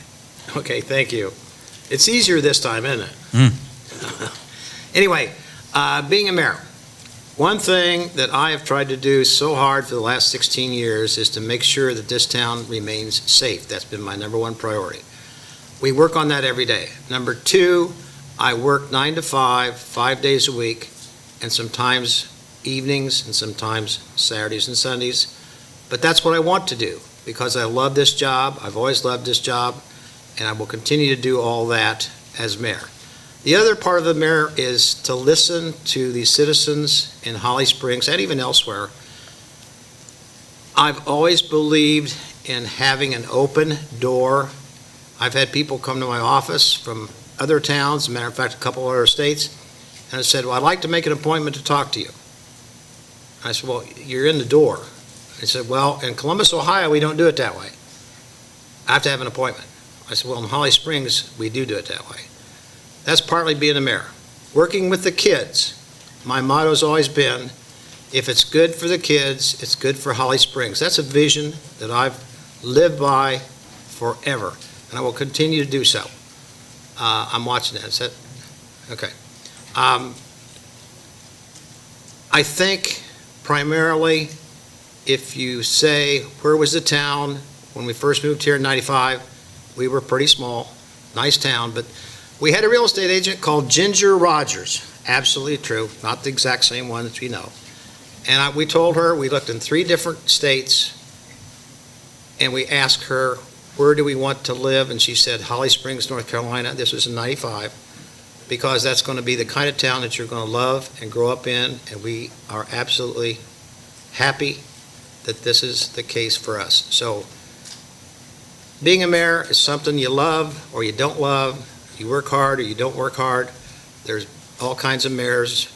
I had one mayor tell me that all you have to do is do town board meetings and cut ribbons. That's it. He's no longer mayor. He's gone. And I see the circle. Thank you. Sean? I believe that the mayor of Holly Springs would basically, he is the CEO of our town. He is the person to provide the staff with the tools they need to succeed, to flourish, and to do what they need to do. I believe, as the mayor just said, that you need to be open and available. One of the things I think that we need to, the mayor would need to do is also be the spokesperson for our town, to get out, talk about how, not only the fact that we all know the town, how great it is, but talk about some of the benefits that come to this town, reasons to come to this town, why to bring your business to this town, not just to move here, but to bring your businesses to this town. I believe that's what the role of the mayor is, and what that person needs to provide. Thank you.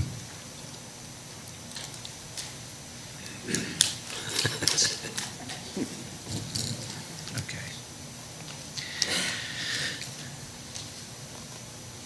Let's move to business. In a recent survey of Holly Springs business owners, respondents indicated that there is a lack of affordable and available commercial space in Holly Springs, especially for small businesses. In your opinion, what obstacles or challenges currently exist for businesses seeking to operate or are currently operating in the town of Holly Springs? Please provide an example of a challenge and cite how you would affect change as it relates to that challenge. Sean. Businesses have plenty of struggles, especially new ones coming into town. There are, for example, in the business part, there's a lack of available space for businesses to come right now. Matter of fact, right now there is, if you and I were to go out and start a business, there's no place for us to move at this point in the business park. So what would we need to provide for the town? I don't necessarily know that we would need to provide anything. We could certainly, through relationships, there are co-working stations that provide an ample opportunity for them to get in. I started my business in my son's bedroom, so I know all about lack of funds to move to a place. But there are places in town that we can go to start. As they grow, they can expand from there. There's retail outlets that we have through the Target and Dick's Shopping Center that are available. And I think as a town, we would need to build these relationships through our economic development team to provide flex space for these folks to come to. That's what we're needing right now, is some flex space for manufacturing type projects. Thank you. Dick? Sure. I heard the candidates talk about this in general too. And here's what I'm thinking. Our major opportunity right now, as far as that question goes, I think, is the downtown development. It's very important we say this one more time. We didn't have, and I'm asked this all the time, we didn't have the buildings that Apex and Fuquay have. That made our job a lot more difficult. However, it's not impossible. I would like to announce again, and I think you may have heard this before, we have 70,000 square feet of buildings coming up right outside my window on Main Street in the near future. It's a public-private operation. The more we do for downtown development, the more happier I think a lot of us are. I think one of the restrictions we've had, again, was didn't have the infrastructure downtown, but speaking of infrastructure, we've got enough water and sewer to handle the growth that this should come to for the next decade or two. So that part is already under control. But right now, the challenge is, number one, as my opponent said, the business park is about 90% full. We need badly to get more space, and that's exactly what we're working on right across the street, several hundred acres, to increase the size of that business park, which has been very, very successful. Go out there all the time myself. So we've got a lot of challenges ahead of us, but I think, in a way, it's a good thing that our business park is almost full. That's a positive. Thank you. Thank you. With just two of you, this thing doesn't shake out well. You need a bigger basket.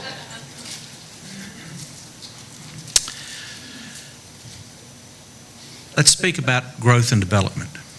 As mayor, please share your vision for the next 5 to 10 years for Holly Springs. In your opinion, what are the top 3 challenges we will face in the future, and how can you work to help us prepare for these challenges? Let me repeat that. As mayor, please share your vision for the next 5 to 10 years for Holly Springs. In your opinion, what are the top 3 challenges we will face in the future, and how can you work to help us prepare for those challenges? And Sean, you're first again. Sure. Well, first thing we've got coming, and we know is coming our way, is the downtown development. We've got to get some excitement going with that development. We're in an age of instant gratification, right? Everybody's got cell phones, it's Instagram, Twitter, etc. I'd love to work with the folks at town. I know we have some talented folks there. They can create a 3D graphic of what it looks like, what our plans are. And I say we need to do that, say coming from Walmart, coming down through downtown, is not only are we trying to get our developers that are coming in to be excited, but those folks like any one of us in here who may be the ones that are renting the space from those folks. We've got to get excited about it. I see the 1,000-foot view, which shows trees, streets, and all that fun stuff, which is good, but we're that instant gratification family, man. We've got to see what it looks like. I got a touchy feeling. And I think by starting with a 3D graphic, what we're doing downtown, that would help develop, or that would help generate that excitement. 2, the business park. We've got 4 different business parks that are down there. That's going to generate the tax revenue that we need to build our greenways, additional parks. For the folks that live out on the high school part of town or side of town, I'm sure they'd love to see a park of some sort that they could go to, similar to Womble Park. Finally, it's traffic.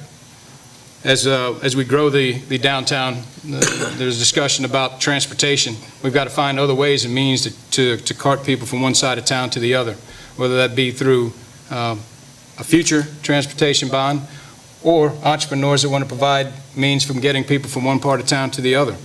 So those are the 3 things that I believe that we need to look at here in the next 5 to 10 years. Thank you. Dick? Some similar thoughts. First of all, what I hear in the office, I'm there every day, is traffic, traffic, traffic. I bring this up, I'm the president of the Wake County Mayor Association, I bring this up at every meeting. What is all the other mayors in Wake County, what is their number 1 priority? Traffic. Every one of them. Some of them are going to really get more attuned to that problem as they grow fast, like Zebulon, who's just added 3,000 homes.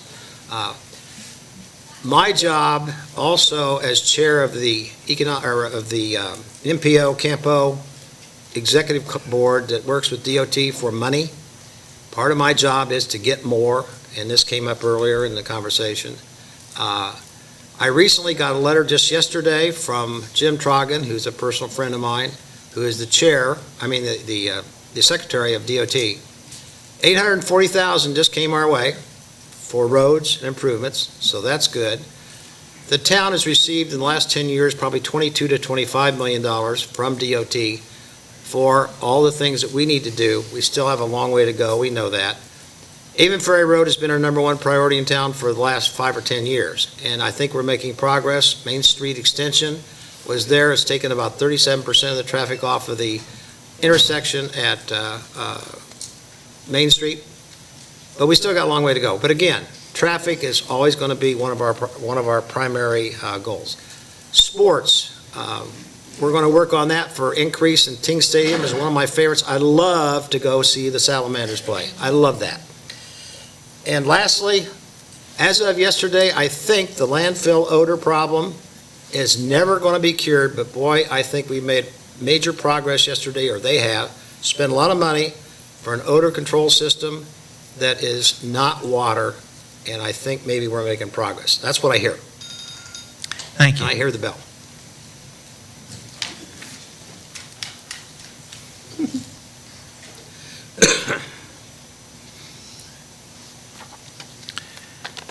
Infrastructure. Many residents expressed concern about commuter traffic and increased traffic due to the residential growth on our roads. What steps would you take to address these concerns? Again, many residents expressed concern about commuter traffic and increased traffic due to residential growth on our roads. What steps would you take to address these concerns? Dick? Well, if I had the answer to that, I probably would run for governor. I'm not sure there is a good answer to that, but what we're doing now is spending a lot of DOT money and our money. Like I mentioned before, $20-some million from DOT in the last 10 years, probably $8 to $10 million from our town to improve our road structure. It's a very, very difficult project. The last time I looked at a DOT report, 7 out of 10 cars that go through our town are not from here. That makes our job even more difficult. The other thing is, what a lot of people didn't know, and I didn't know until recently, 65 to 67 people move into Wake County every day. So I see that as a continuous challenge to come up with answers to exactly what you just said. I'm not sure there's an easy answer to this one. I will say this, that one of the things I'm thinking about and trying to get across is what I would like to call the Holly Trolley. And that's a trolley on wheels that go around town and help our people get from one place to the other here in town. I know where one is. It's in Fuquay. It's sitting in a real estate office, and I hope I can come out and get that, because that will help some internally. But again, when you have that many people moving into town, again, every mayor will tell you the same thing. This is a tough, tough assignment, and there is no magic to this answer. Thank you. Thank you. Sean? I'd agree with him that there is no magic wand that's going to swing it and correct the problem. I think we need to start with what we did in 2010, 2011. We had a comprehensive traffic study that was done. The study was done at the end of a recession. So one of the tidbits that were in there, the question was asked, if you had $100, what would you spend it on? And $18 or 18% of it was going to sidewalks. I think if we did that same survey now, it'd be a lot different answer. So I would start with that. That's going to give us some ideas as to where we could put some growth and some roadways. It may be that I think one of the other councilmen had mentioned a point in a different direction of town as far as our growth, whether it's residential and some commercial, working towards getting a different access on the western side of town up to US 1 would also help in that traffic. Again, there's no magic wand that's going to go out. We're starting with a comprehensive traffic study done in this time in an economic boom. I think will provide and shed some light on what we may need and the direction we may need to go. Thank you.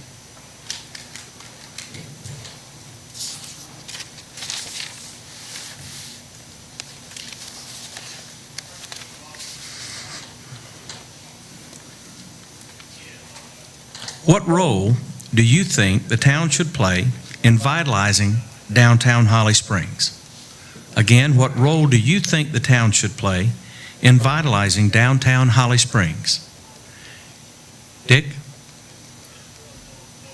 Well, first of all, we got to build buildings, because again, as we said before, we didn't have any of those, and that's something that I work with every day. Secondly, right outside my window, that big space is going to be 70,000 square feet of retail. Chamber's going to be there. We're talking about a bottom part of retail. The second floor will probably be apartments, and then a third floor, and I just talked to these developers today by accident when I walked in the office. They're going to come up with a plan to finalize this very quickly, and there will be hopefully a rooftop restaurant or two in that area. So one of the things we have to do is make sure this plan gets implemented fairly quickly. There's going to be some road construction differentials. There's going to be a lot going on, and again, incentives that I think the candidates talked about. So I think we're about ready to really play an even more important role in trying to develop downtown, because that's been one of our challenges, and it's been a tough one, but I think we're making progress. Thank you. Sean? And I don't know of a better place to be than to basically have a clean slate to start our town. You're talking about the heartbeat of Holly Springs right now that we're getting ready to build. We've got a lot of things, the 21st century buildings we're getting ready to bring down there, but one thing we can't forget is our history. We've got to be able to incorporate our history into what we're doing downtown. I mentioned the 3D graphics. You got to create that buzz. You got to get people excited about what's going down there so they can talk to their friends who know businesses that may come down there. You're talking about the restaurants and the little mom and pop shops, apartment complexes, the things that are going to go above these shops. So we got to create that buzz about the downtown. So what does the town have to play? They've got a big play in creating the downtown, the era, the heartbeat, and make it the place that everybody wants to come to. Great. Thank you.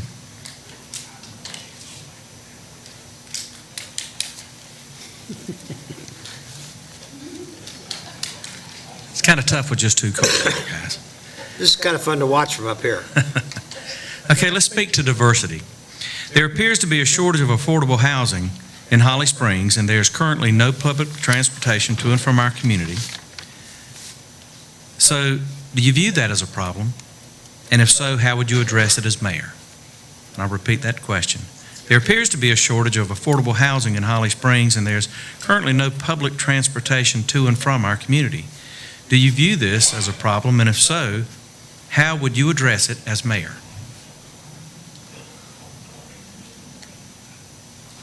Sean? Sure. Fortunately, unfortunately, however you want to look at it, economics play a huge role into what can and what is driven to be built. Do we need to provide affordable housing? Absolutely. There's nothing like diversity. Many of them come from other towns, other states. A lot I hear from the Northeast when I'm walking around knocking on doors. So there's a lot of diversity in many of those towns. And that's what creates our town. So absolutely, we need some diversity. As far as transportation, I don't think we're there yet. I don't think we're there for the bond that was passed a few years ago. Can we create that? Absolutely. I mean, we mentioned a minute ago that the possibility of an entrepreneur creating some way to provide trips from the downtown to over to the Target to Dick's Shopping Center. So creating or providing transportation is something we would have to do until we grow to that point where we create the sidewalks and all the other amenities that are necessary to have a true transportation. Thank you. Dick? Well, just to reiterate that at $850,000 we just got from DOT, a lot of that is for sidewalks. But I want to go back and mention the Holly Trolley again. We need something that goes around town to pick up people who need transportation to go from one place to the other. Right now you've got tracks, a lot of people are using that. But I think that the more important answer to your question is, when are we going to get a bus? When are we going to get a bus from here to Raleigh? We're getting very close. It's been approved by DOT and Go Triangle.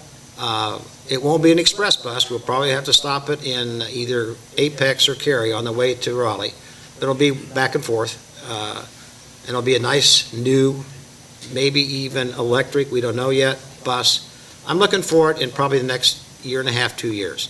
It's been approved, we've got the maps already done, and I'm kind of excited about that because trains are a long way away from here, and I don't ever see us getting a commuter train for maybe ever, I don't know. I used to take the train in Chicago, I used to take the train in New York. Big difference in the size of the towns, as you all well know. But a bus, yeah, we need a bus now. And again, we're planning ahead on that, and I'm looking for it in the next year or two. Bus service, Thank not you. express.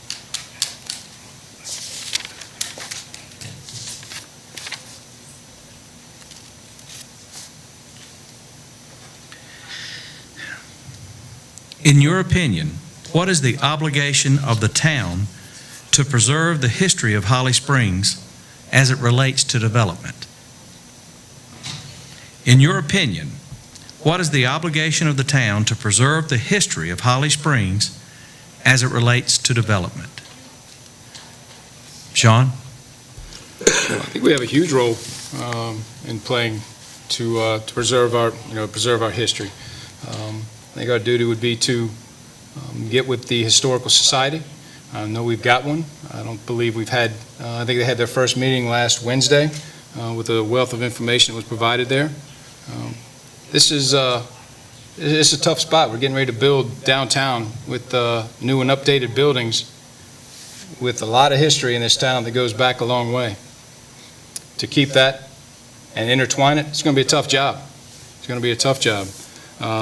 Keeping some of the houses that are around town. There's quite a few of them. I know out on Avon Ferry Road, there's a house out there that's back in the 1800s. Those are some of the things that once you remove those things, you just don't get the opportunity to move them back. My understanding is that if you move those houses, they lose some of the funding that's potentially available for them. So as we build, as we grow, not just downtown and outside of town, we need to take a look at that, how we approach it, how we develop around those things so we can preserve those. Thank you. Dick? Well, right now, we're looking very hard at a particular house that's out on Avon Ferry Road that might be in the middle of a subdivision. We're talking to the developer to save that house. I think we're going to do that. I'm very, very well aware of the history of this town. Finding Patience was a great play that we saw not too long ago. There's a lot of history here. We respect that.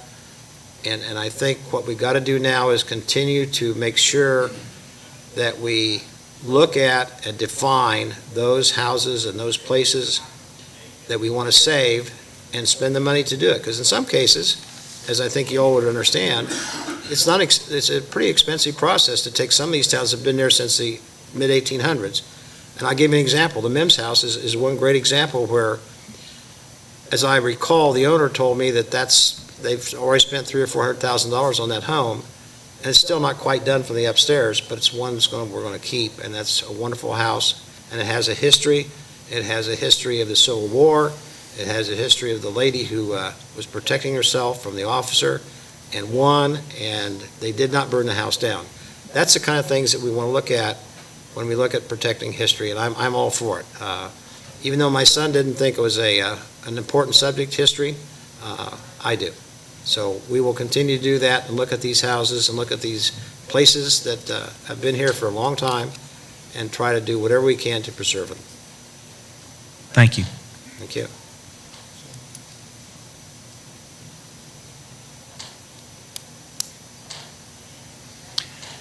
Just conferring on the time, gentlemen. Sure. We're ready for you to make your closing remarks. Okay. We'd like to give you each 3 minutes to freely express what you want the citizens of Holly Springs to know about you.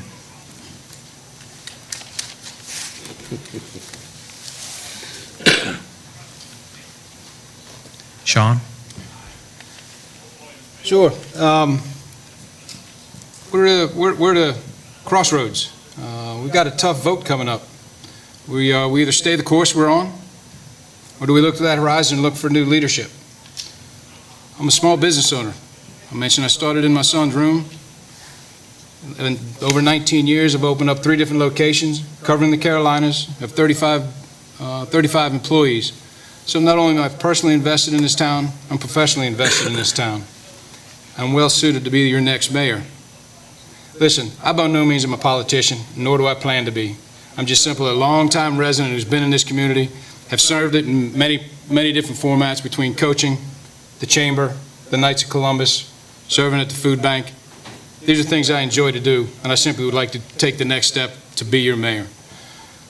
A lot of things heard tonight, both at town council and at the mayor. I'm hopeful you'll take all the information you've heard tonight to bring that to November 7th for your vote. And lastly, I'd be honored to receive your vote November 7th. Thank you all for coming out here tonight. Thank you. Dick?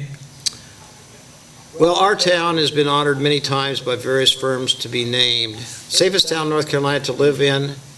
I think that's the most important piece of information I can give you tonight. I want to continue that. Best city in North Carolina for home ownership. I agree. Best city in North Carolina for young families and to raise kids. That's one of my passions. And one of the best cities in North Carolina for job seekers, which a lot of people didn't know. And my question, of course, is why would you want to change the direction? I've been honored by my peers and our citizens to be named Mayor of the Year and Citizen of the Year, President of the Wake County Mayors Association, current, Chair of the 5-County MPO Campo Executive Board working with DOT in improving roads. That's happened for 3 years now. Plus, founder of the Mayor's Anti-Bullying Campaign, which we just had a major event over at Hope Community Church, and the Mayor's Youth Advisory Board, giving the kids a chance to participate in government. My campaign motto has always been, if it's good for the kids, it's good for Holly Springs. I suggest that's vision. I will continue, as a campaign promise, which I've done before, to continue to work 9 to 5 Monday through Friday with, at times, evenings and weekends. Continue to visit the schools as they invite me, one of my favorite parts of the job. I've never missed a high school commencement. I attend many ribbon cuttings, courts of honor, events, farmers market, invitations to speak at various venues, and much more. It takes a lot of time. Continue to strongly support our town staff, our police and fire department, and our citizens' needs. Continue to work with Rex Hospital. We have planning events all the time to process that 50-bed hospital that we think is coming at least by 2020. I'm very much involved in that. I have been involved in Rex Hospital's plans for 10 solid years. Expand the business park. Again, now we're almost full, 90%. Let's get more land. We're going to do that. Continue to work with Wake County mayors to promote regionalism, and that is, I think, what we have now. Continue to keep our kids and families safe, the most important goal. Continue to work on establishing a senior center, a convocation center, more parks, mitigating traffic issues, increasing downtown development, and continue to be accessible with an open door policy for all of our citizens, including the possibility of a 25 to 30-year transportation bond. I'm honored, again, to have been your mayor for 16 years, and I'd like to do it one more time. Thank you so much for being here. Thank you, Tim. Thank you, Chamber. And thank you all for coming. My door is always open. Come see me. I'll talk to you. If not, give me a call. Everybody knows my cell phone number in town. Thank you, and good night for us. Thank you.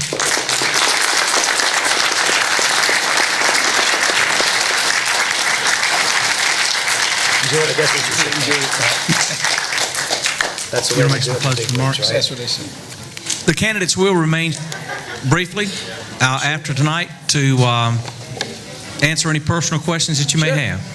Gentlemen, thank you.